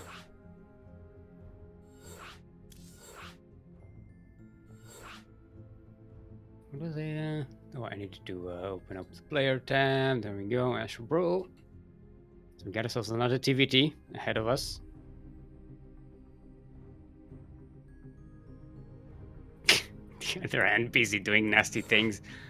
No, it's not nasty things. It's just, see, the other hand is here. It's in my mind. It's in my head. It's right here. It's in my heart, in my head, in my mind. It's all over here. This is where my other hand is. That's how puppets work, apparently. If you didn't know, if you saw earlier, we had a bit of an impromptu look. Is that considered nude? By the way, is that breaking TOS when I showed my hand inside the hand inside the puppet? I know it broke immersion, but maybe it's like a, yeah. You know, we should check with the admins. KnockKnock just realized it's another TVT. Oh boy, everybody's ready. Let's get right into the semi-final of today's Master Swan Open. It's going to be another TVT. Kuro is like, I agree. Kuro hates TVT. Which is why I'm smiling. I'm really like not the puppet me, real me over here. See this guy is smiling, cheek to cheek, just smiling at Kuro's misery.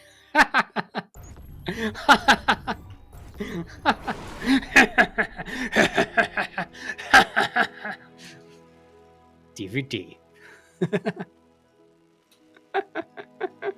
All right, everyone. Welcome to Glittering Ashes, where the Terrans meet other Terrans, and they don't have gold bases. We're in the southwest corner of the map, all the way from the land of Taiwan, representing Kasumin Fan Club. Who's there? It's KnockKnock. Who's there? It's me, ya KnockKnock. See, let's mix it with Mario. And on the other side of the map, proxying, this looks like a Turax proxy, our Pink Terran representing Platinum Heroes, all the way from the land of Australia, otherwise known as AsherBro. Give it up for Totoro!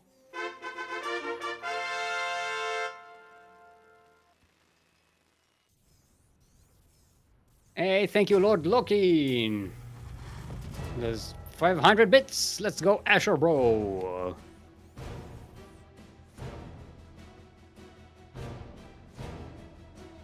Oh wait, no, that's not 500 bit. That's just the emote, right? Is this a fake bit type thing? What's going on here? Am I being pranked? Is this an April Fool's prank? You know, stop playing games with the old man. It's not fair. It's not fair to play with my mind like that. I don't know what's going on. Bits have emotes. Oh, so it's the bit that has the emote, not the emote that has a bit thing in it. Okay, there we go. Okay, now I understand. So it is 500 bits. Thank you, Lord Lokin, for the 500 bits. Cheering for AsherBro. Oh, I like that. AsherBro brought an SCV to back the Reaper out. Up. Back the Reaper up. The Reaper has to back away. Oh, the SCVs. They're ganging on him. What will I do with a jumping Reaper? What will I do with a scouting Reaper? What will I do with a scouting Reaper early in the morning? Oh, way up, it jumps in, oh, way up, it jumps in, oh, way up, it jumps in early in the morning. Looks like Totoro is abandoning the proxy here. Gonna get a couple, one more Reaper out. Just use these to harass and annoy KnockKnock. Maybe get a delay on that natural base for a while. Just be annoying. You catch a Reaper, catch an SCV here and there. But the barracks is floating back home. One floating back home, one getting scouting information here. And there's a factory being made for Totoro, just finished. And a natural base being set up. KnockKnock in the meantime. I get delayed here. Going for that starport before command center. Was that a 2-1-1 or a 1-1 plus 1-1? I think that was a 1-1 plus 1-1 for KnockKnock. The two are very different.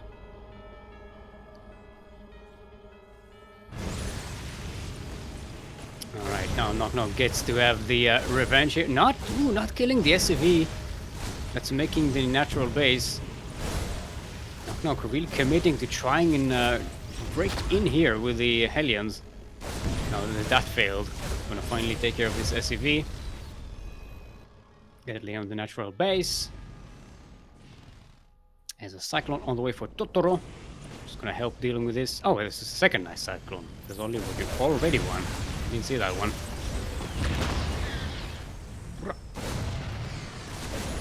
Alright, getting a couple more SCVs. Well, one more SCV. Just building the nice use of the KD charges. Denying that Cyclone from retreating. But now the Reapers are... Well, they're not trapped. There's a Reaper. Never mind. Never mind about that. KnockKnock is going for a Cloak Banshee. This time it will have Cloak. I think Cloak Banshees in TVT. Now that I think about it, probably the worst matchup to go with Cloak Banshee against, right? Because you're either going to have Ravens or Scans. There's like the Cloak is kind of useless. it's yeah. I don't know about that choice. I mean Banshee, yeah, that could be okay. Somewhat. Maybe it's a surprise or something. Maybe better than Liberator. But Cloak, I'm not sure about. Yay! Finally, that slide depot is going down after years of attacks by these Hellions and Ravers. And to be fair, they are Ravers. They do look like someone from a rave party, like cosplaying in a rave party, apocalyptic rave party. Oh, they're just seeing the Cyclone going to go down. KnockKnock is KnockKnock actually going to win based on this? Or is the Viking going to actually kill everything here? The Viking should be enough. It does extra damage versus the mechanical units, right? Oh no, the Viking goes down as well! Great control by KnockKnock. Oh no. Everything gets bunched up here. The Marines are coming in. And the other turrets are being dropped out. One Reaper and Hellion are still alive. The flame is doing so much AoE damage. These SCVs are in so much danger. One more flame out. Oh, GG is cold. Oh boy, I was not expecting this to be the game-ending move, but there you have it. Who says TVT needs to last at least 50 minutes in order to be interesting? Seriously, who says that? That is an awful thing to say. There we go. So KnockKnock has 1 point on the board. Berliningrad is going to be the second map. This time we need to be on SG server.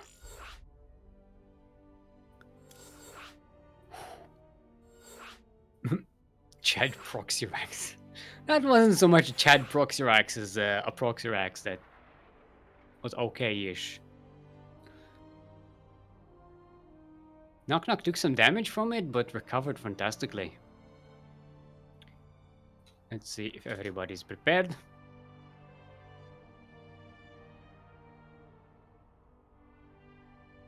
I think Banshees can be okay in scrappy games. Yeah, you know, in a scrappy game, anything is possible. But you know, just saying, from all of the matchups that you can use, where you can use Cloak Banshee effectively, I think TVT is the least one. It's the one where the other player is most likely to have detection just by default, right?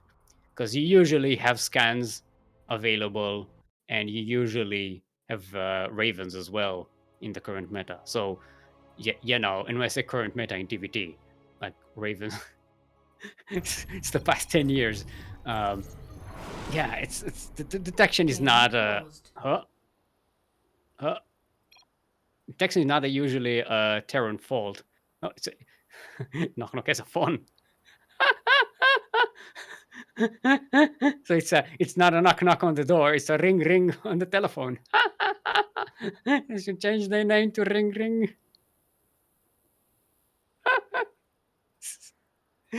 This is so I'm sorry everyone. This is like too dumb even for me. Like this is really bad. This is bad. It's bad. Speaking of bad, exclamation point Patreon in chat if you want to support more of this greatness. Um, we'll send you to our subscribers. No, to our subscribers only. The Patreon page is open for everyone, not just subscribers.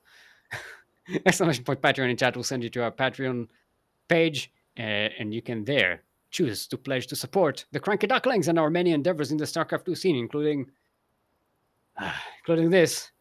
Um, and if you pledge to support us with $5 per month or more, you get access to our subscribers only chat in Discord and replay packs. That's right, replay packs from the many professional tournaments that we are either organizing or are involved in any way, and we have permission to share. So yeah, it's a pretty good deal. Some pretty good if you want sparkling tuna cup replays. That's the way to go. Got some goodies there. Got some Beyonds, got some True, got some uh what's the Protoss player that who's the Proto player the Korean Protoss who played the my brain is sorry, my brain is not not cooperating today.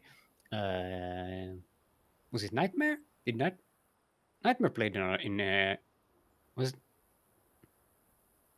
what am I remembering here, group? Oh, I just realized I could open the thing. Yeah, we have a wiki for that. Sparkling Tuna Cup wiki, right? Yeah, Nightmare, and we have the European Protosay like Geralt. Um, we got Triggered play there as well. Got Beastork. Oh, Keen played as well. If you want Keen replays, there you go. If you're into that, if you are keen on these replays, go ahead and support the CranKy Ducklings either on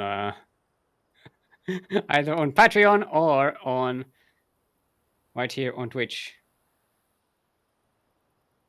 You can subscribe to Twitch, and you also get the emotes as well. You get all the previous bonuses as well as emotes. So go ahead and do that. You can have the duck emote. Quack, quack, quack, quack, quack, quack. So yeah, all the cute ones. You can have the oh no, oh no, oh no. Not like platypus emote. It is a platypus going. It's very cute. It's fantastic. You can have that. Yeah, apparently KnockKnock is still on the phone. I don't know. It's a serious phone call. They've been trying to reach him about his car insurance. It's very important. Maybe it's an important call. Maybe it's a spam call, like I thought it would be. I don't know who else calls you. All I get on my phone is spam emails and spam like MSN, SMS messages and spam like spam calls. All kinds of scams and charities trying to scam money out of you, or people trying to sell you insurance for the mortgage that you don't have. Uh, it's pretty annoying. I used to work in that. I worked in telemarketing for 3 days. I survived 3 days of actually working in telemarketing. They fired me. I didn't make a single sale. I wasn't intending to. Once I realized like this how shitty this job is, I was like, I'm going to pretend to work. I just sabotaged as much as I can, and then after like a few days, they were like, "Yeah, yeah, yeah, you don't fit in here. Get out." And I was like, "Yep, that makes sense. There's no compunction with that. This place sucks." So, welcome to Life Stories with Steelmold. Totoro is he drinking coffee apparently? He's posted a coffee emote inside the game. No, no, Totoro, coffee isn't playing today. Huh? Huh? Huh? Huh? Huh? Huh? Huh? Huh? Huh? Get it? uh.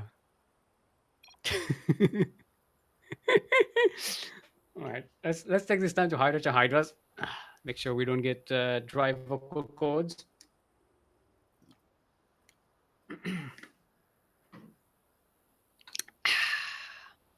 Some quality H2O, very important. And we can take this time check on our other bracket. Looks like Public wins 1-0 versus Napolcochon. The Zergs are all out. And I say all the Zergs, I mean Napolcochon, who actually only played one game of Zerg this tournament.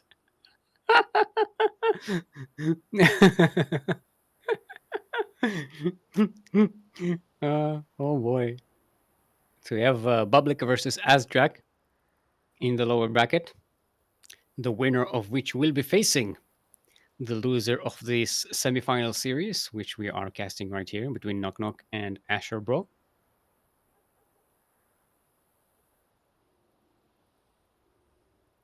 Let's let's KnockKnock. That's a very important call there.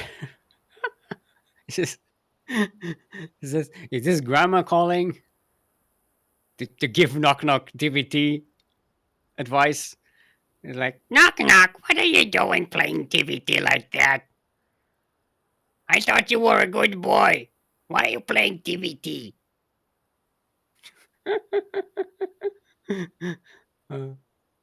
Corey's like, I like the dead silence, by the way. What do you mean dead silence? Don't you have the music playing?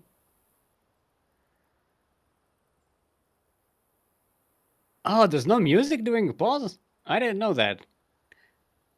So, I didn't know that because my music is always turned off. Because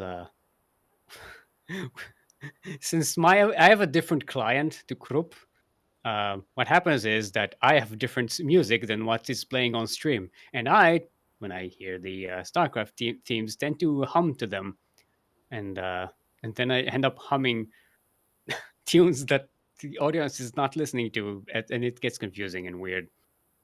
So I just turn music off. It's actually good for casting. I found out because you have more this dead silence that you're hearing now, Koro. That's how I cast all the time.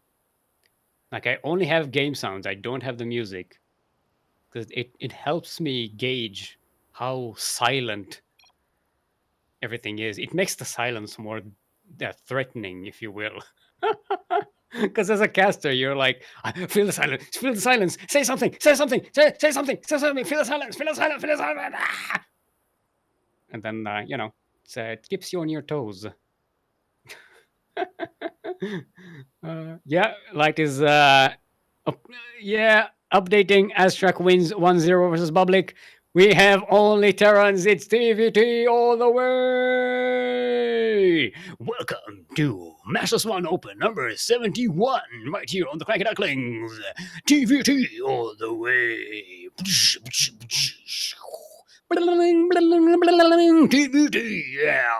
Welcome to TVT 101. That was my shock jock TVT version. We have another April Fool's tweet now from Liquipedia. We've added zodiac signs and Chinese zodiac to players' profile. Next, we'll be working on gathering other popular feature requests like height, weight, shoe size, shirt size, what side of the bed they sleep on, breakfast routine, blood type, and eye color. Nice, very nice. which which player did they choose? Garrett. Apparently, Garrett is an Aquarius. A year of the snake, was born on the year of the snake. Yep. Okay, there we go. KnockKnock is back. Yep, there we go. The phone call is over. Not sure if it was car insurance or grandma, but we're back. you can inform KnockKnock officially that there's only TVT left. Oh boy. Let's see if everyone is prepared and we can get back into our series. Remember, this is 1-0 for KnockKnock in this semi-final. We didn't do intros yet, right? No, the timer is on 0-0.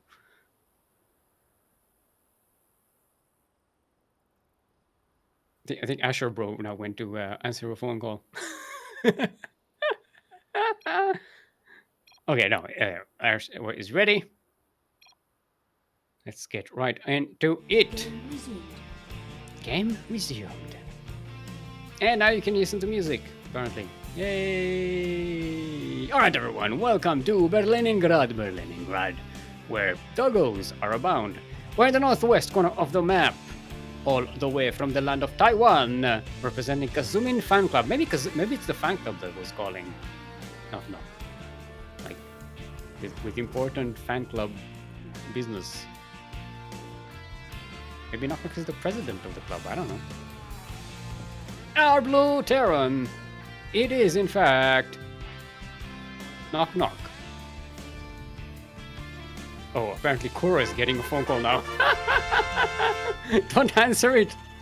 We're doing intros. I can't do the intros with. I can't click the buttons. I can't do the fanfare and everything. And I can't even do the zoom ins because my hands are busy. I can't. It's difficult to observe with one hand. Zoom in. There we go. And in the southeast corner of the map, all the way. I don't even know if we're doing intros anymore. It is our red player, red Terran, all the way from the land of Australia. Yeah, that's right, Australia. It is AsherBro, otherwise known as Totoro. What about chest and waist size? Yeah, they all this. So you can buy them shirts. So you can know, when you see them wearing the jerseys, the team jerseys, and you want to buy one from the merch store, so you know what size they're on, so you can compare them to yourself. Yeah, Cora's like, I'm not picking up. Yes, welcome to being a millennial. I'm not picking up phone calls. Anyone could be on the other side of that phone call. I don't know who that is. I'm not picking it up. Yes, exactly. Yes, the introverted millennial. This used to be the opposite. Back in the day, you used to be excited to get phone calls, but then they just all ended up being either you grow up And then all phone calls are just, they're not friends. They're just either spam or work or someone trying to, someone wants something from you. And you're like, fuck that. I'm not answering. All right. So Totoro is going with a proxy Stargate, otherwise known as a proxy starport, in case you're not Protoss. Ooh, KnockKnock is getting so many units here. This might actually work in favor of AsherBro here, because KnockKnock won't be suspecting a counterattack. I mean, KnockKnock has to be suspicious, right? This this is a mirror matchup. You know how many buildings your enemy should be having, right? You know there's something missing. Yeah, KnockKnock is sending Reapers across the map. KnockKnock knows. It's gonna be proxy Vikings, double Viking. A supply depot, proxy supply depot is not, yeah. It's gonna die. Well, it's gonna get cancelled. But the Vikings are out.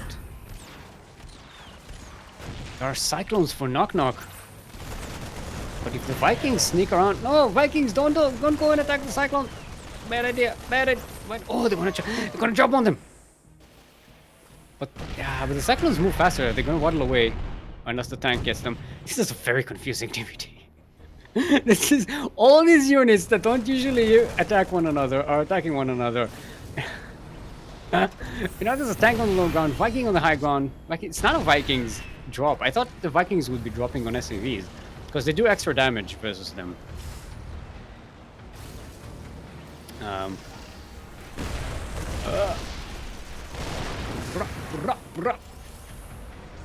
This is a weird siege situation. KnockKnock should be able to break this with their own tanks. And the boys are being pulled, but there's a Viking prepared for them, ready for them. If I remember, Vikings do extra damage to SCVs. They can clear them up pretty easily. Okay, so 5 SCVs go down. The tank of KnockKnock goes down. Totoro is just kiting with a tank. Okay, kills another SCV. So, it's a pretty good attack for Totoro. Now more units are coming in. This is so scrappy. Why is this... Coral, why is this playing like ZVZ? This is ZVZ we're watching here. This is not TVT. This is what a ZVZ looks like. This back and forth with Zerglings and Banes, except it's tanks instead of Banes and Marines instead of Zerglings. It's... it's so weird. It has Vikings as well. But what's up with that? Who gets the first shot? Looks like Totoro got the better of this air superiority battle. Oh, KnockKnock is down to 1 Viking. Oh, it's gonna get landed, so he survives. KnockKnock's Marines are very low in health.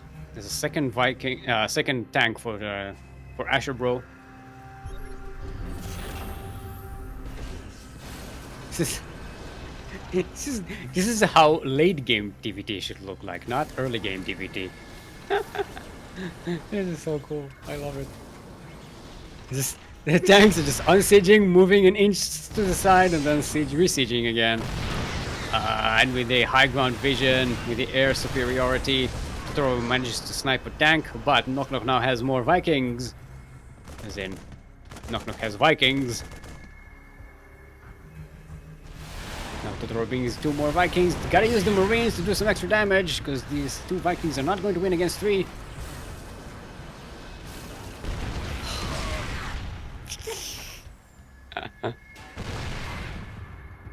Look at the Viking, he's now waddling around with the Marines on the ground. The Marines are probably making fun of him. Of that Viking pilot. They're like, yeah, now you're walking around with us, huh? Can't fly in the sky, huh? Koro is like, are you happy, Stick? Yes, yes I am, I'm smiling, this is fun. I love TVTs. Especially scrappy ones like this.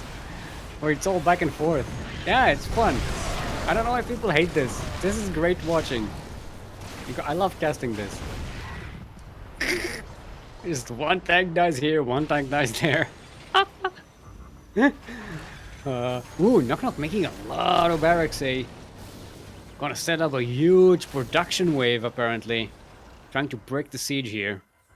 Now, economically, KnockKnock very far ahead in terms of worker count. Totoro took a lot of time. Look at the income advantage tab right now. Oh boy, the past 5 minutes have been really good for KnockKnock as this siege was going on. The important bit is that this siege wasn't really threatening the natural base of KnockKnock. Yeah, I know. Look at the air superiority. It's just a... I love that it was a Liberator surrounded by 6 Vikings. That's like information. That was a great formation. It's pretty cool. The Liberation Lotus. Ah? Ah? That's what I'll call it. Liberation Lotus. It's pretty cool. It's a lot of Vikings for KnockKnock. It's 8. 8 Vikings. KnockKnock has more Vikings than Totoro has Marines right now. Oh boy. Liberator sneaking around. Yeah, it looks like it's gonna catch Totoro by surprise. AsherBro, better wake up. There's a Liberator sneaking around. And now it's time for liberation. Ooh, nice control there. AsherBro not falling for that.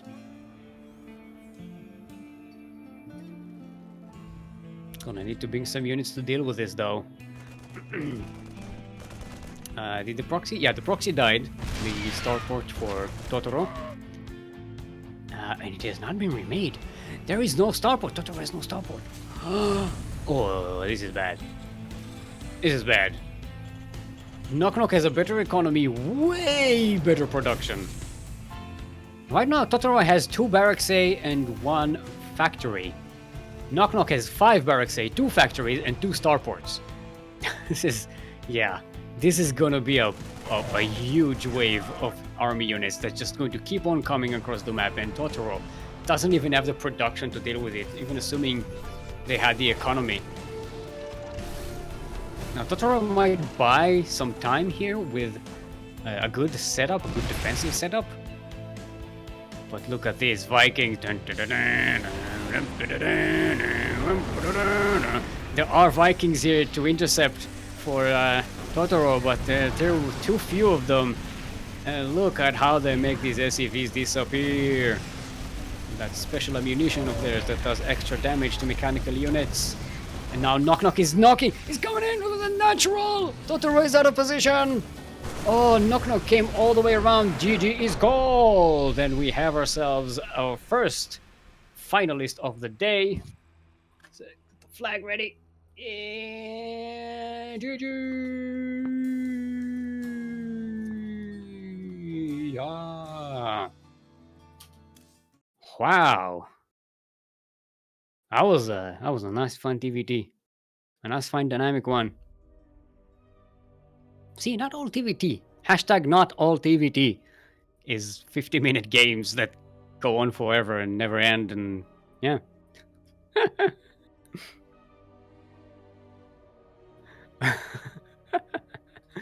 All right. So we have our lower bracket semifinal. This is going to be AsherBro versus Aztrack. Let's get the players back in.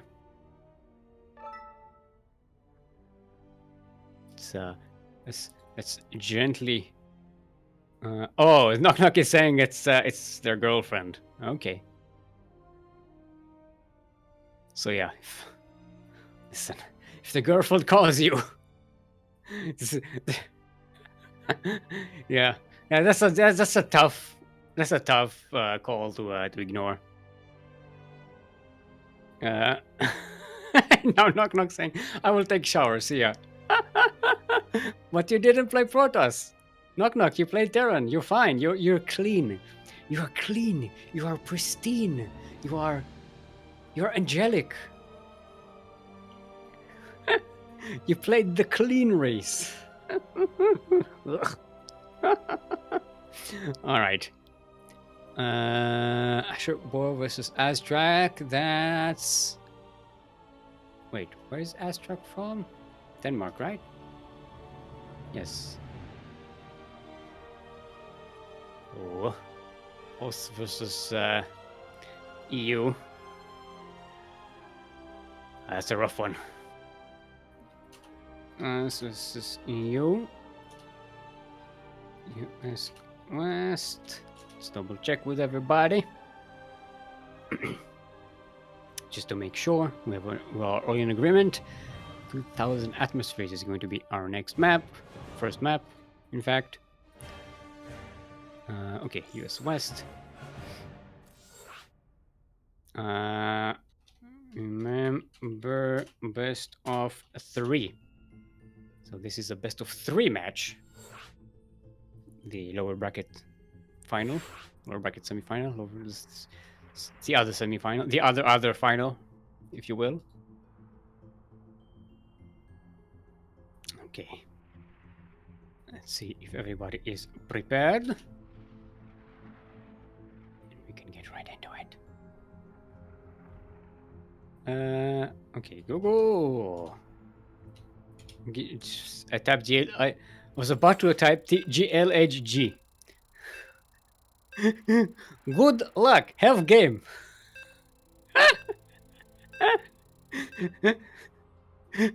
I don't know. I'm Russian. Good luck. Have game. All right. So it's TVT all the way. Every time I say that, I'm smiling, like cheek to cheek. I don't know if you can hear it in my voice. They said that you can hear your voice, that you're smiling when you're speaking. Like if you smile, people can hear that. I don't know if that's true. True probably doesn't smile when he hears TVT. When he hears ZVZ, maybe he's smiling, but TVT, no. It's true to an extent, Kuro is saying. To what extent? To the extent of the smile, like how wide it is. See what I did there? Yeah, yes. Apparently, yes. That's the right answer. Anyway, we are on 2,000 atmospheres in space. Floating in space. We're in the northeast corner of the map, all the way from the land of Australia. Representing Platinum Heroes, otherwise known as AsherBro, it is our pink Terran, Totoro!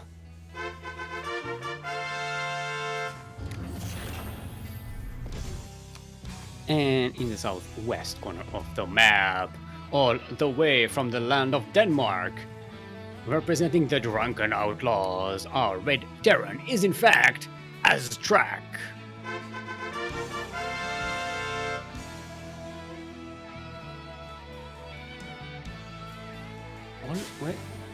Where is all is well in the land of Denmark? Is that's a Shakespeare line, isn't it? From Hamlet. There is like a something in the land of Denmark, or something is rotten in the land of Denmark, or something is. How does that? It's something. It's I think one of the first lines in Hamlet.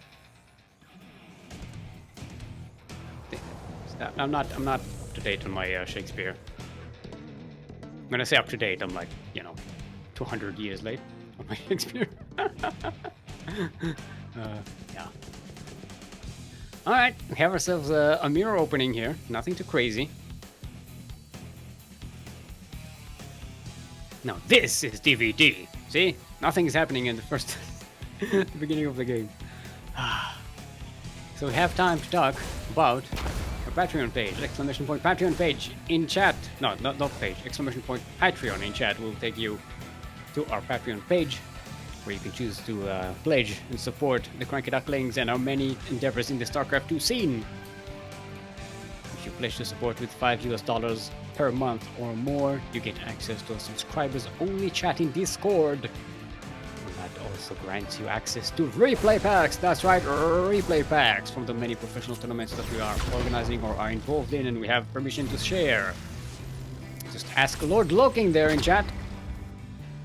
He's a Patreon. It's got it. Ooh, Aztrack getting a delay on that natural base. Nice catch. Thor is getting a Cyclone out. But Aztrack is bringing more and more units in. Might be dangerous. They do have the ability to gang up on a Cyclone. Nice control there by Aztrack. Still keeping the attack going. Maybe in 5 years this command center might actually go down or be forced to cancel. Aztrack, great control, backing away all the time to clear the auto tracking of the Cyclone. I think spikes. AsherBro getting lag spikes. It's very critical in this situation because you know, Cyclones.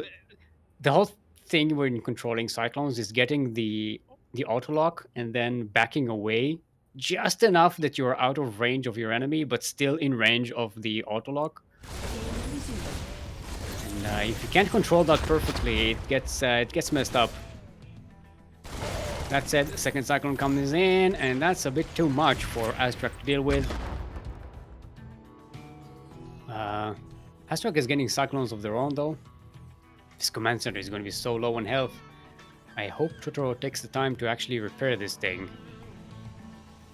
Otherwise, it's going to be super vulnerable. Totoro actually supply blocked. That's what happens when that command center gets delayed for so long. Those extra 10 supply that you get from it. 8 supply? 10 supply? How much did you get from command center? I don't remember. I think it's 10. 10 extra supply. I'm thinking 10, but I'm not sure actually. Group is saying yes. Yes to what? I said like 5 numbers.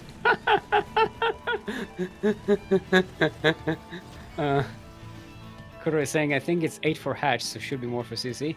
Yeah, I think it's 10.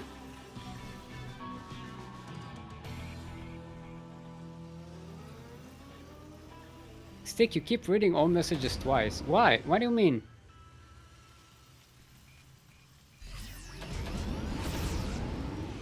Oh, the word yes? No, you said yes. That was not an old message.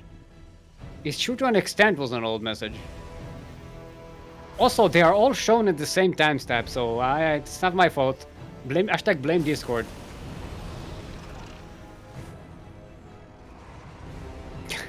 Oh, she said it when... Never mind. So she did say it before. Look, like I said, my brain is not on level today. It's very pooped. It's super pooped.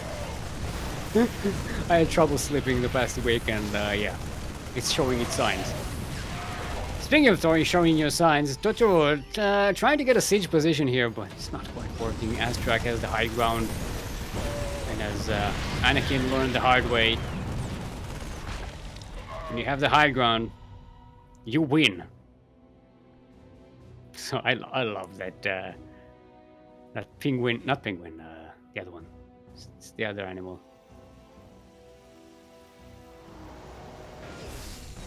Dolphin, yeah, dolphin emote.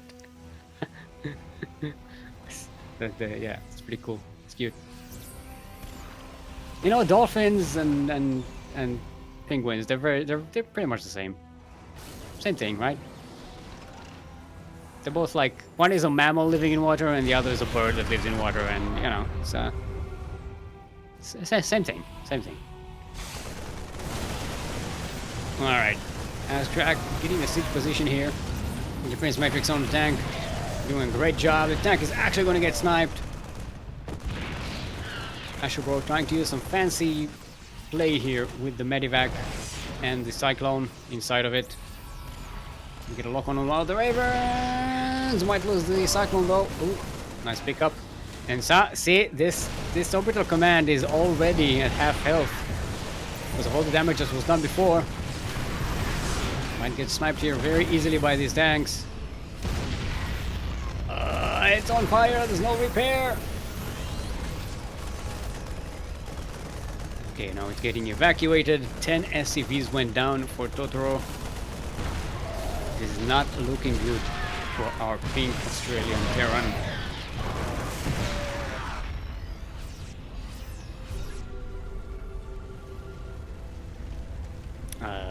Okay, Aztrack getting more production done. Yeah, there's repairs on that orbital command.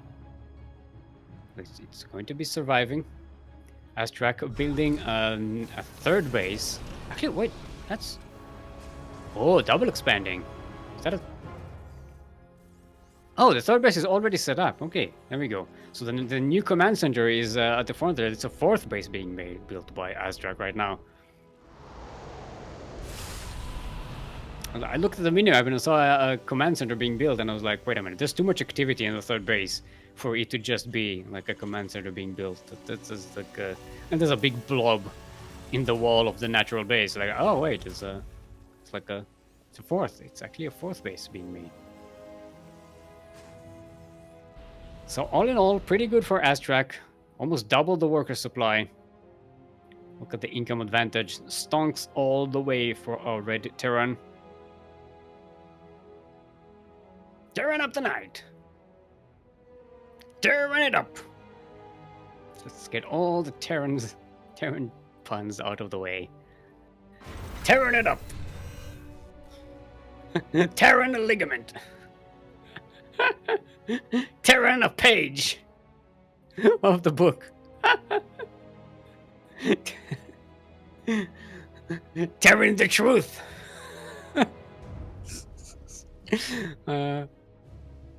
Oh, there's Marines. Oh, look at that! They're on the bridge. They're posing for another album.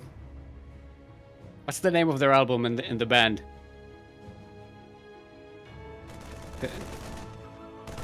They're called the Marine Kings, and they're playing like a mixture of heavy metal, punk, and jazz,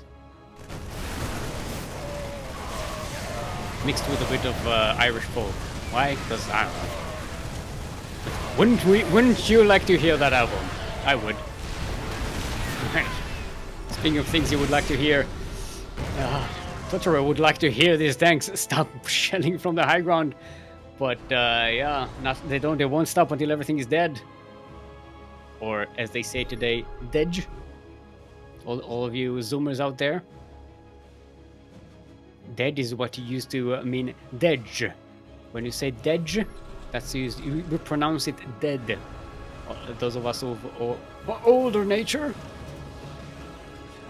and it's it's like we used to pronounce bed.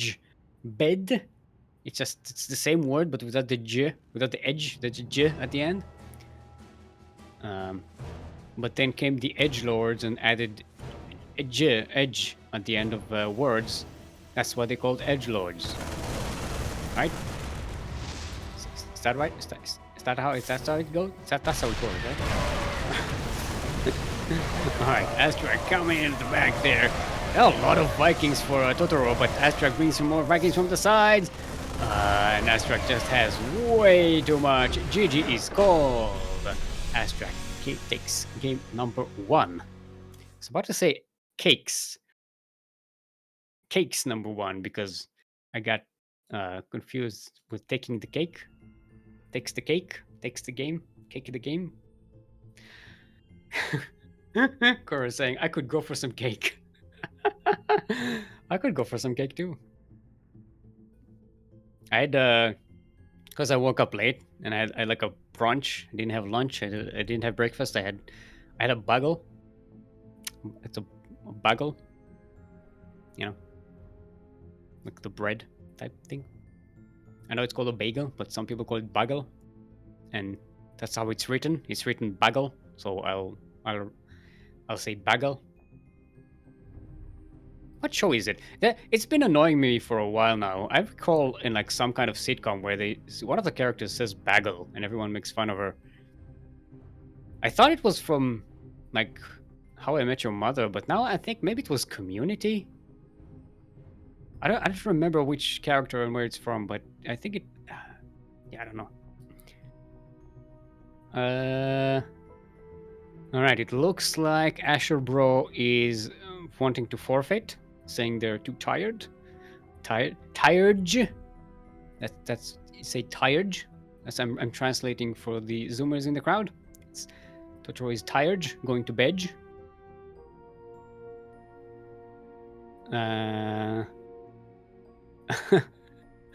Yeah, AsherBro saying I'm starting to feel sick from trying hard when I'm so tired.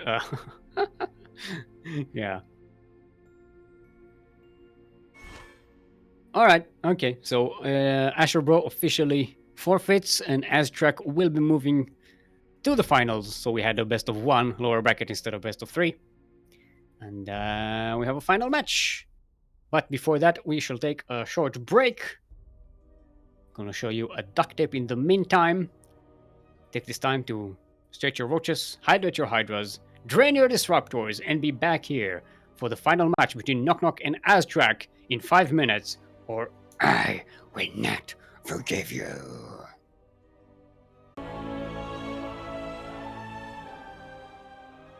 And we are back. Hope you enjoyed those clips of times gone by. It was fun. I think that was the... was that the chase one? I think that was the chase. Duct tape, yep. Yep. I was there too. Yay, I was there. There is a puppet. It's a fun one. We are setting up our lobby, our last lobby. Let's remember best of 5 with 1.4. I'm tapping with one hand. Give me a break. Knock. Not Nick. Knock. I tried to correct my spelling with one hand. It's also difficult.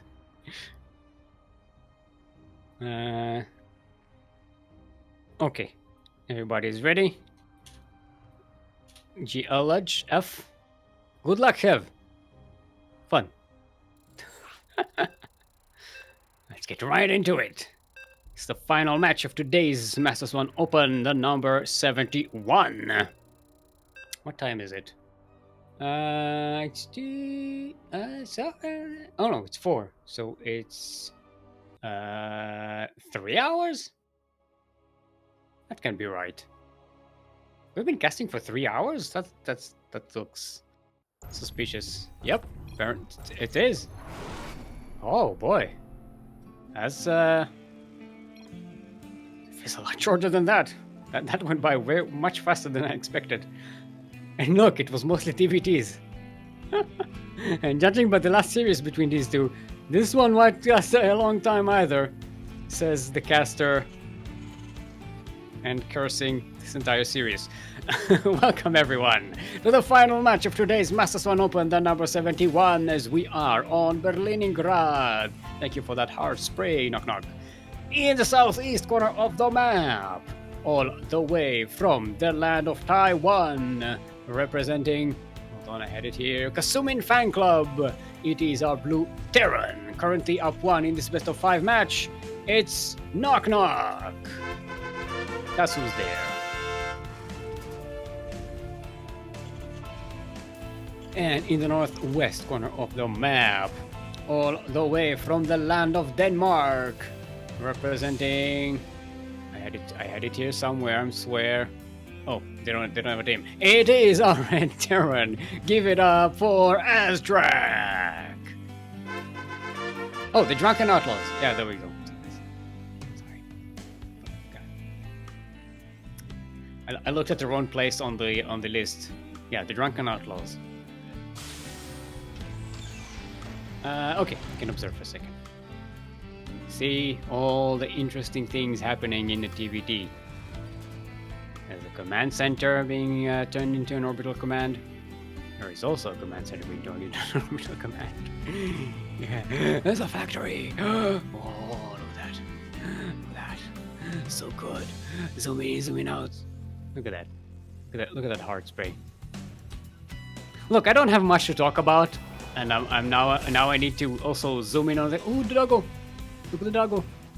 Look at the doggo! Look at the cute doggy! Look at the doggy! Look at the doggy! Look at the doggy! Look at the doggy! Who's the cute doggy?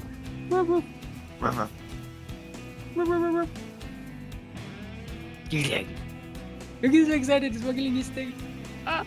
Look at the doggy! Oh no, it's showing us it's what. Never mind. I'll look at the other dog. Where's the other doggo? Come on, doggo. Doggo. Sorry for moving the screen like that. Who would hate me? You need to move the screen slowly. You're holding a camera. Alright. So we're gonna get some action as KnockKnock is bringing in a couple of Reapers to try and sneak into Aztrack's base. Oh, there's the doggo. It was hiding in the corner. Well, Reaper actually gonna get in there. And KnockKnock gonna lose both Reapers. Gonna kill one of Aztrack's Reaper, but I don't know if that was worth it. Because now Aztrack is free to go all the way across the map. Not gonna get a delay on this command center because it's about to finish. Kuro is back. Had to check if kitchen isn't on fire. What? Why would it be on fire? What? What happened in the last 2 hours? What? Last 3 hours actually. We've been casting for 3 hours. What's? Did you have some cabbage boiling there? Look, I have a family member with a history of forgetting the stove repeatedly. Yeah, okay. That explains it. That's explainable. One time when I was in university, in the dormitories, one of my housemates was really into cooking. He had this really, like, old cast iron pot. And he was cooking something and forgot about it. And I came in and there was something was smelling weird, and it was on fire.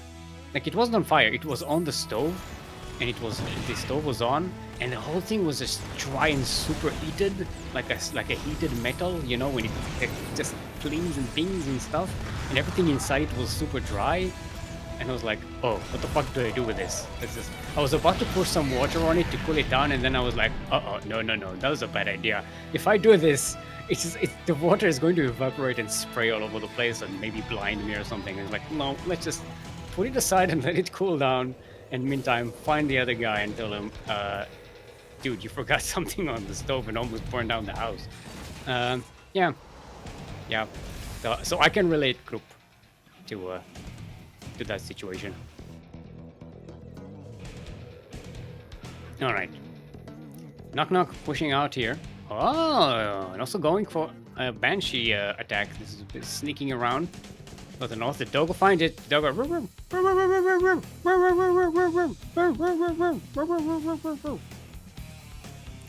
That's Whiskey. Yakuzaku's sister's dog. He always barks at Banshees.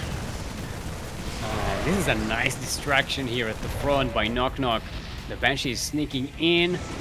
It's poised to do some damage. There is a Cyclone there, though.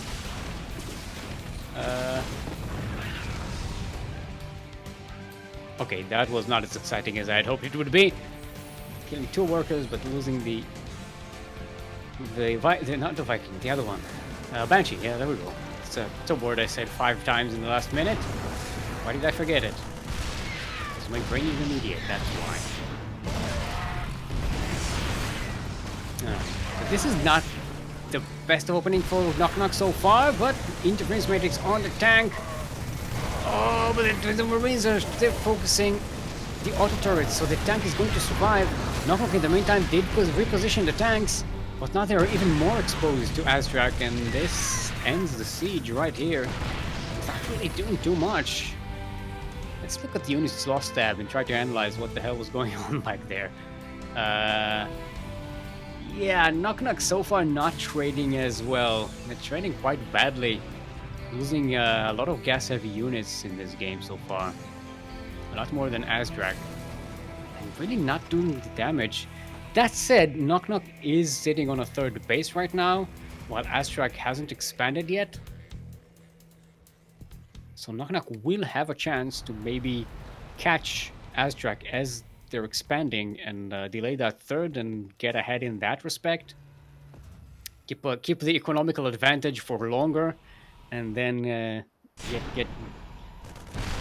get more later into the late game. I call upon the gods of grammar! Help me get out of this stupid sentence! I sacrifice a semicolon in your honor! That was not. I swear I had a point when I started that sentence. I know. I always have a point when I start sentences. It's just that sometimes while I'm speaking it, I'm starting to realize that the point maybe isn't that good, or sometimes I forget the point, or sometimes I just forget a word in the middle and I'm trying to work my way around that obstacle, and the entire point of the sentence just kind of disappears on me. Welcome to having an ADD brain. Alright. Who forgot combat chills this time? Apparently both players. No, actually both remembered. They both remembered. It's fine. We're fine. We're good. We're good on the combat shields front. Everything's fine. Aztrack is getting an armory. Start getting ahead in those upgrades. KnockKnock already has one, so already starting +2 and 2. So gonna start racing ahead in that front as well. Fourth base is about to finish for KnockKnock. And Aztrack not really in a position to threaten that just yet.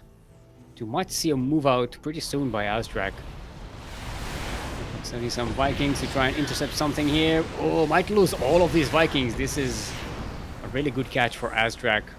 Only one Viking survives by just going to the ground. Going to ground is what is the term. That's when you hide under the ground. It's called going to ground when you hide in a bunker. But in this case, for the Viking, it just means like literally be on the ground. It's strange how that works.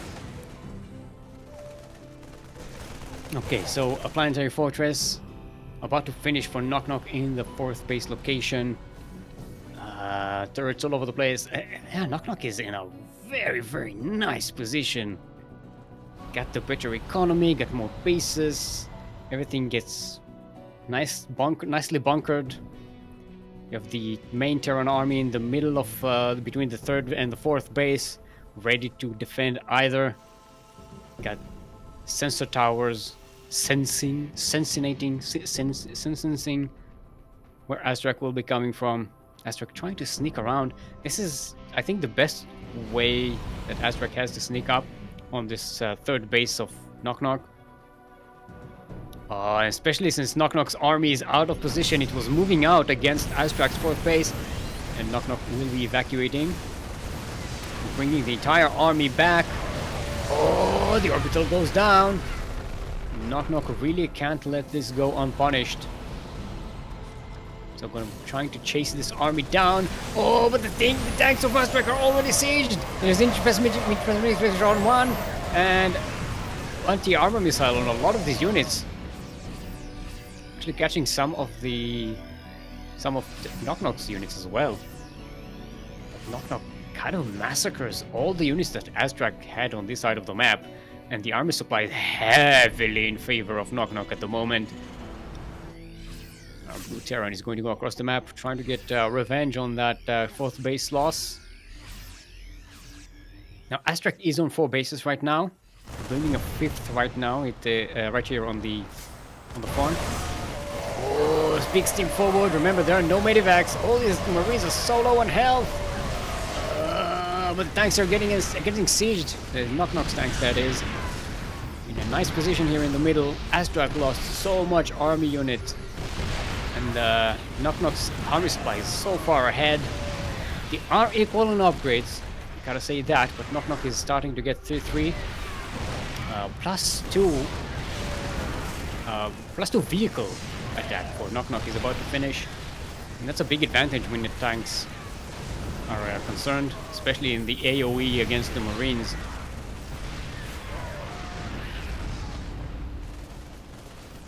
Now KnockKnock, I think, sieged the entrance here, so there's no reinforcements for Aztrack. Attacking the third base, getting that evacuated. But this planetary fortress will need to be sieged in order to be taken care of. So there are tanks here. KnockKnock still has tanks out the front of Aztrack's natural base, so the reinforcements really can't save this base of Aztrack, the fourth one. This is looking very good for our blue Terran. Way ahead in army supply, way ahead in worker supply, has 4 safe bases, while Aztrack's fourth base, well now third base, is at risk of being taken down. Got some repairs on the SCVs as well as the planetary fortress. And the income. Look at the stonks. Look at these stonks in favor of KnockKnock. Expanding into fifth base as well. All KnockKnock really needs to do is keep Aztrack locked in on these 2 bases. And the game is as good as won. Although this isn't technically game 1, this is technically game 2, because KnockKnock does have a +1 advantage from being the winner of the upper semifinals. Get it? It's the one as game 1, it's not like it's fine. That was a dumb joke. What do you expect from me? Look, it's been it's been a long week. I was about to say it's been a long cast, but it actually hasn't been that long. That's not an excuse I can use here. Okay, the fourth base for Aztrack finally goes down, and KnockKnock. Just knocking. Asher at the front. Aztrack has a lot of tanks trying to use the Liberator to break the siege here, but it's going to go down pretty quickly. KnockKnock, knocking it away, knocking it out of here. There's only so much I can do with the words KnockKnock, right? We've already exhausted all the KnockKnock's jokes that I know, which is not a lot to begin with. Just trying my best here. Oh, I'm never gonna get caught! Out of the sky. Alright, KnockKnock YOLOing it in! Oh, the tanks are seized, look at the tanks! Oh, it's so disgusting. GG is called. And KnockKnock is going to be on match point. I am looking at the bracket right now. Okay, KnockKnock lost 1 map to Public in the first round. Other than that, KnockKnock against the Terrans has been undefeated. After dropping a single map. Only dropped a map to Protoss. Protoss TVP unwinnable. So KnockKnock has already been in the finals once and won it, so this is going to be a second championship if KnockKnock manages to knock it out of the park. It's going to be a first one for Aztrack as well. Well, no, it's going to be a first one for Aztrack, a second one for KnockKnock. Sorry, I was while I was talking, I was looking to see if we have a second map here. Glittering Ashes is going to be the next map. By the way, I checked. We only need Curious Minds to finish the map bingo for today.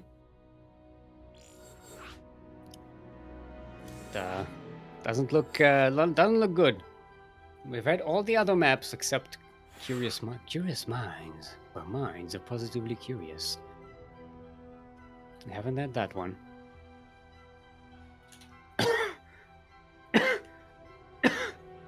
Sorry, I had to cough there a little bit. So the hairs in my mouth.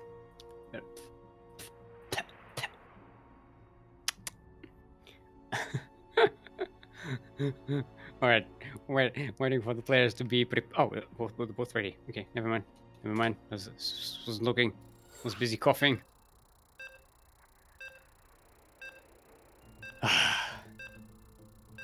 Speaking of which, let's get some hydration up in here.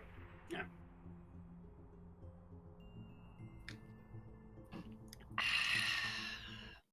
Some good water. Water good. Everyone, hydrate your hydras, stretch your roaches, train your disruptors regularly. I stretch my roaches just before the cast. Train my disruptors in the break, and I'm hydrating my hydras as we go. You know, it's very important. Don't forget about that. Speaking of things you should not forget, our opponent in the southwest, who is currently up 2 in this best of 5 match, all the way from the land of Taiwan, representing Kasumin Fan Club. Yeah, yay! I said that and it wasn't even open on my thing. It's just open. Yeah, I remembered something. Where was I? I forgot where I remembered one thing and I got so excited that I remembered something that I forgot where I was in the intro. Our blue Terran player! Give it up for KnockKnock! The one-time MSO champion. And in the northeast corner of the map, all the way from the land of Denmark, representing the Drunken Outlaws, give it up for Aztrack. Trying to bring some dignity to the Terranship of Europe. The European Terrans have been tearing it up. Yeah, I don't know what I'm saying. It's bad. Don't mind me. Actually, I'm trying to think if we had any other European Terrans recently. Because Nihongo hasn't been in a while.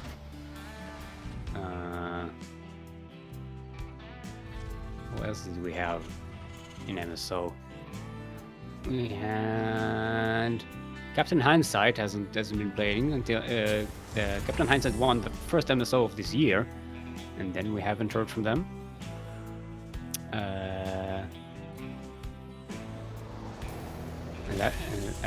Wojtek hasn't been here in a while. Actually, now that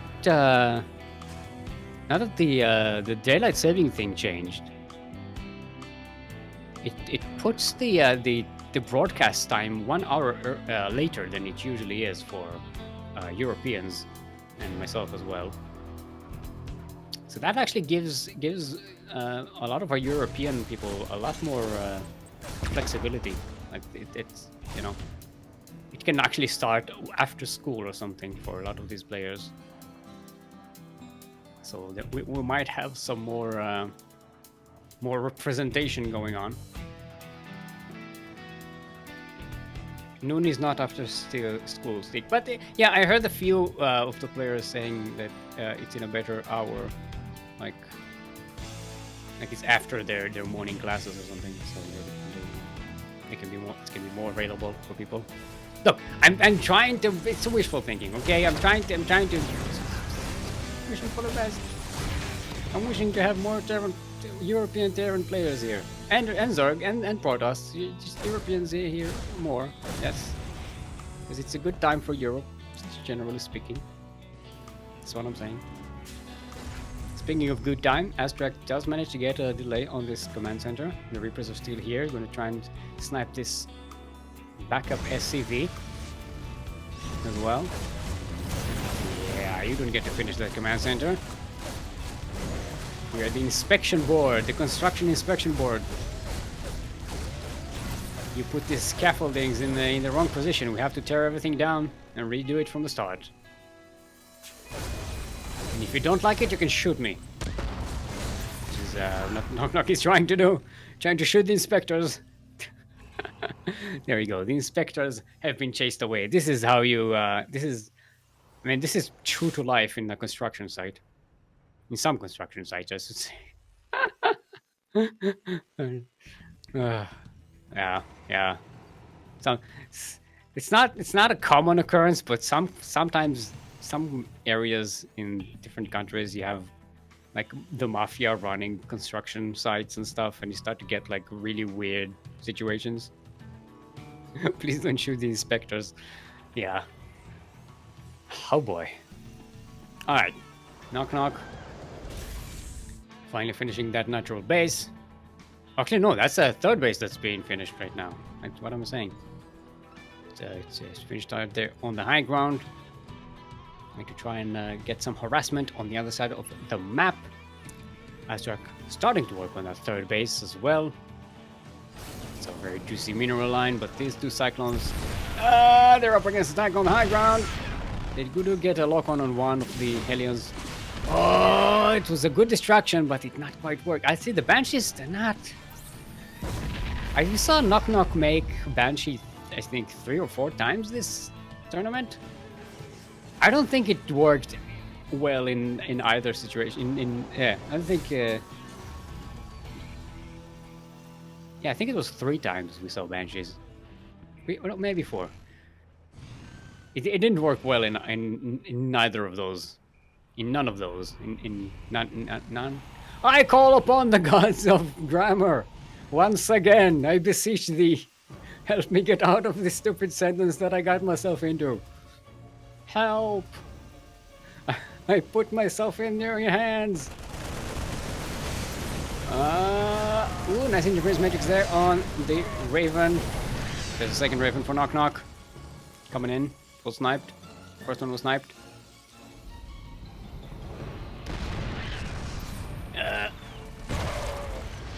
Choo, choo, choo, choo.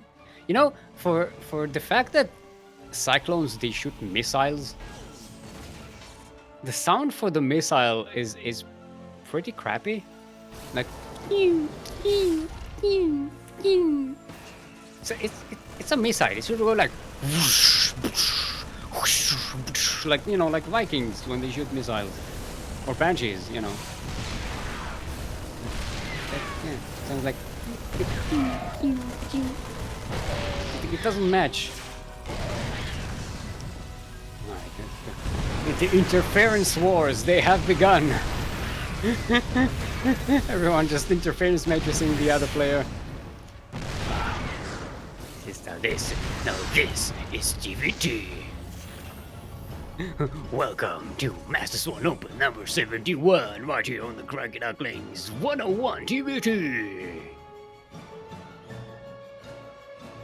This is the station for DVT. All rock, all the way. Ding, ding, ding, ding, ding, ding, ding, ding, ding, ding, ding, ding, ding, ding, ding, ding, ding.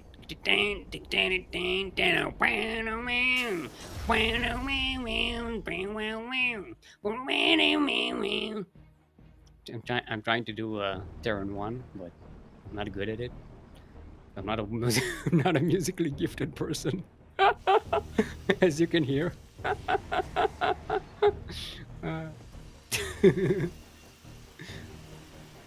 I do like Terran music. It's pretty good. It's like proper like industrial metal like type of thing, like electronic metal.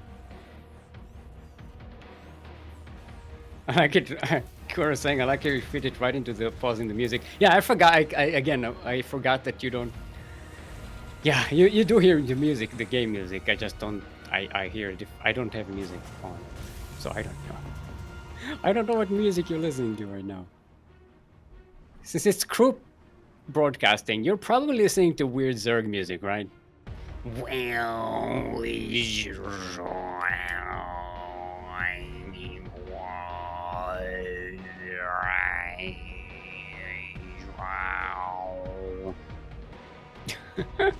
that's the Zerg music.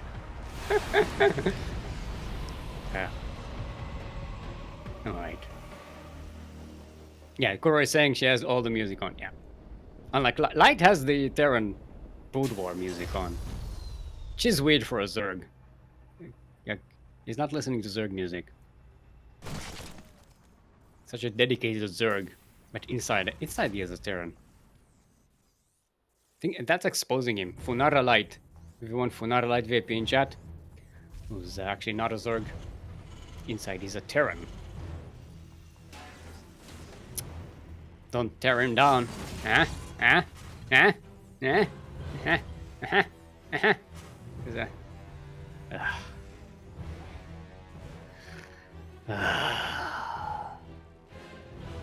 SMH my head. I am SMHing my head. Look. SMHing my head.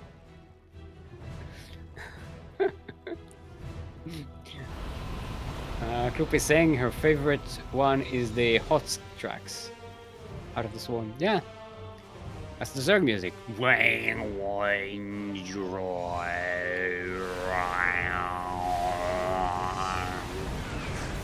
That's what it sounds like. Like electronic didgeridoo sounds. Alright, so look, I think this is the first TVT game we actually have in this tournament, surprisingly, because we had a lot of TVT, but this is the first proper TVT where like both players are just staying back home, nothing is happening. We've been humming Zerg music for the past 2 minutes, and there's yeah, this is the TVT everyone hates, right? But as you can see, this is the first time this is happening in today's tournament. And now KnockKnock is moving out to break the siege. And it's going to go over there to the 1, 2, 3, 4, 5, 5th base of Aztrack.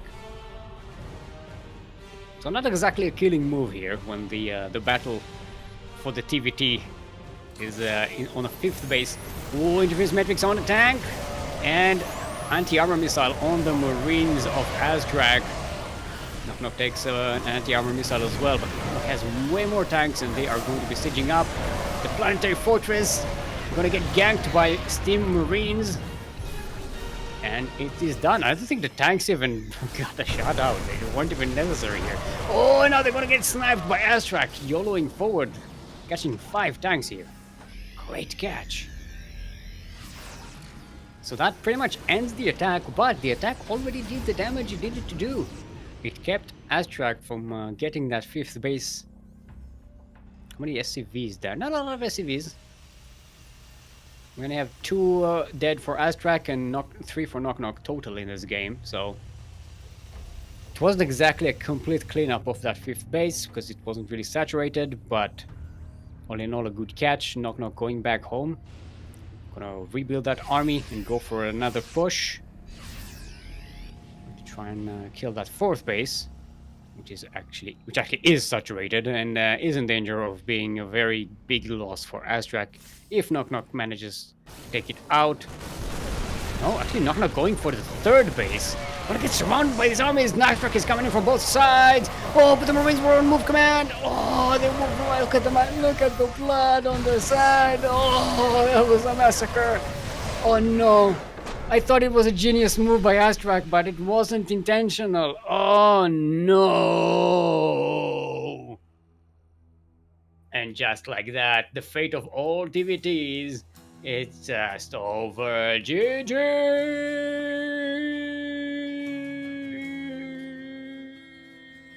Yeah. Very nicely done. Aztrack saying, too tough to beat a better player with ping. Congrats on the win. There we go. Very nicely done. KnockKnock played it fantastically well today, gotta say. Gotta hand it to him. Hasn't dropped a single map since the first round, which we actually haven't casted. It was a TVP.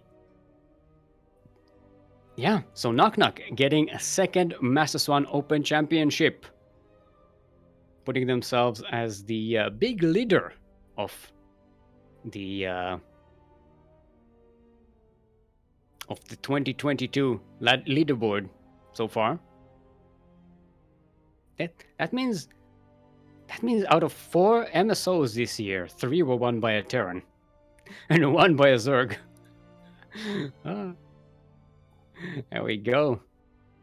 There we go. There's your statistics.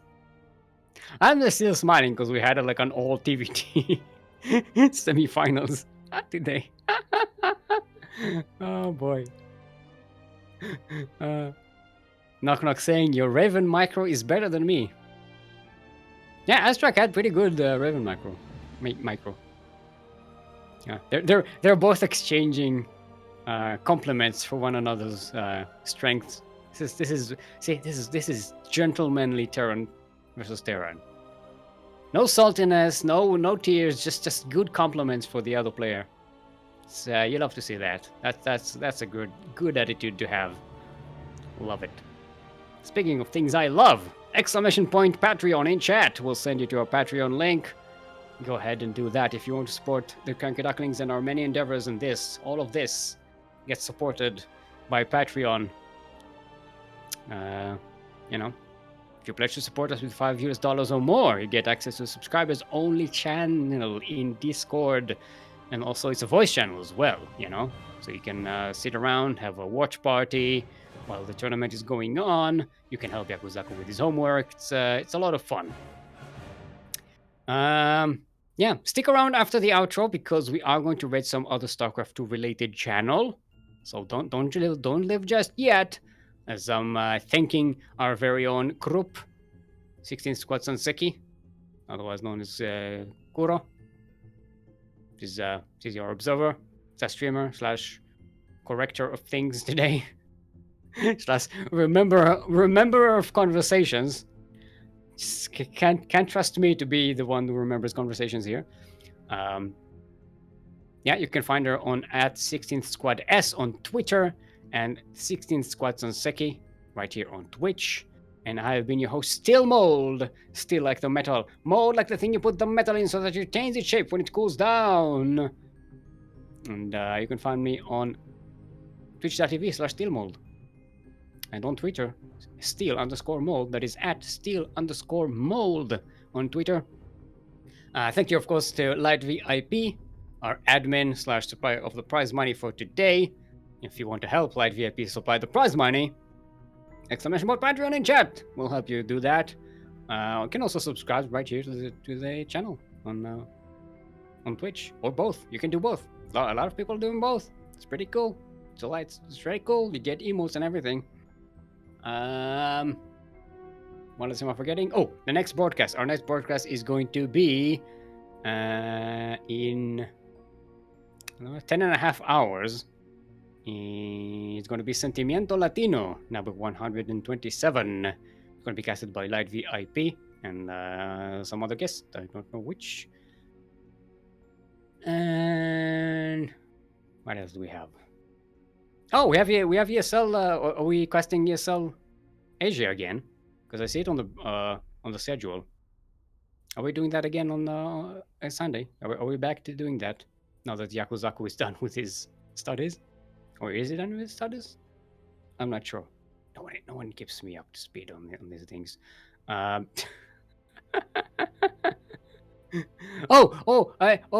that's right. We had an April Fool's joke for you today. I prepared an April Fool's prank for you.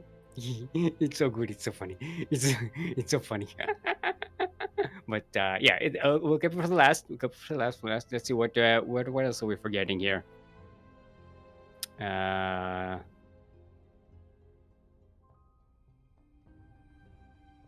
feel like I'm forgetting something in the outro. Like there was something that I was supposed to do, but never mind. Thank you all for watching. Hope you have a wonderful week. Hope you have a great weekend, a nice and calm one. Take this time to play this game and get good at it. And the April Fool's prank that I prepared for you is there's no April Fool's joke because I only realized that it's April Fool's today when like 10 minutes before the cast, and I didn't prepare anything. That is pranked. You're pranked. You are pranked. You are devastated. Yeah, take that. April Fools for the win. Steelmold wins everything. Yay, me. Yee.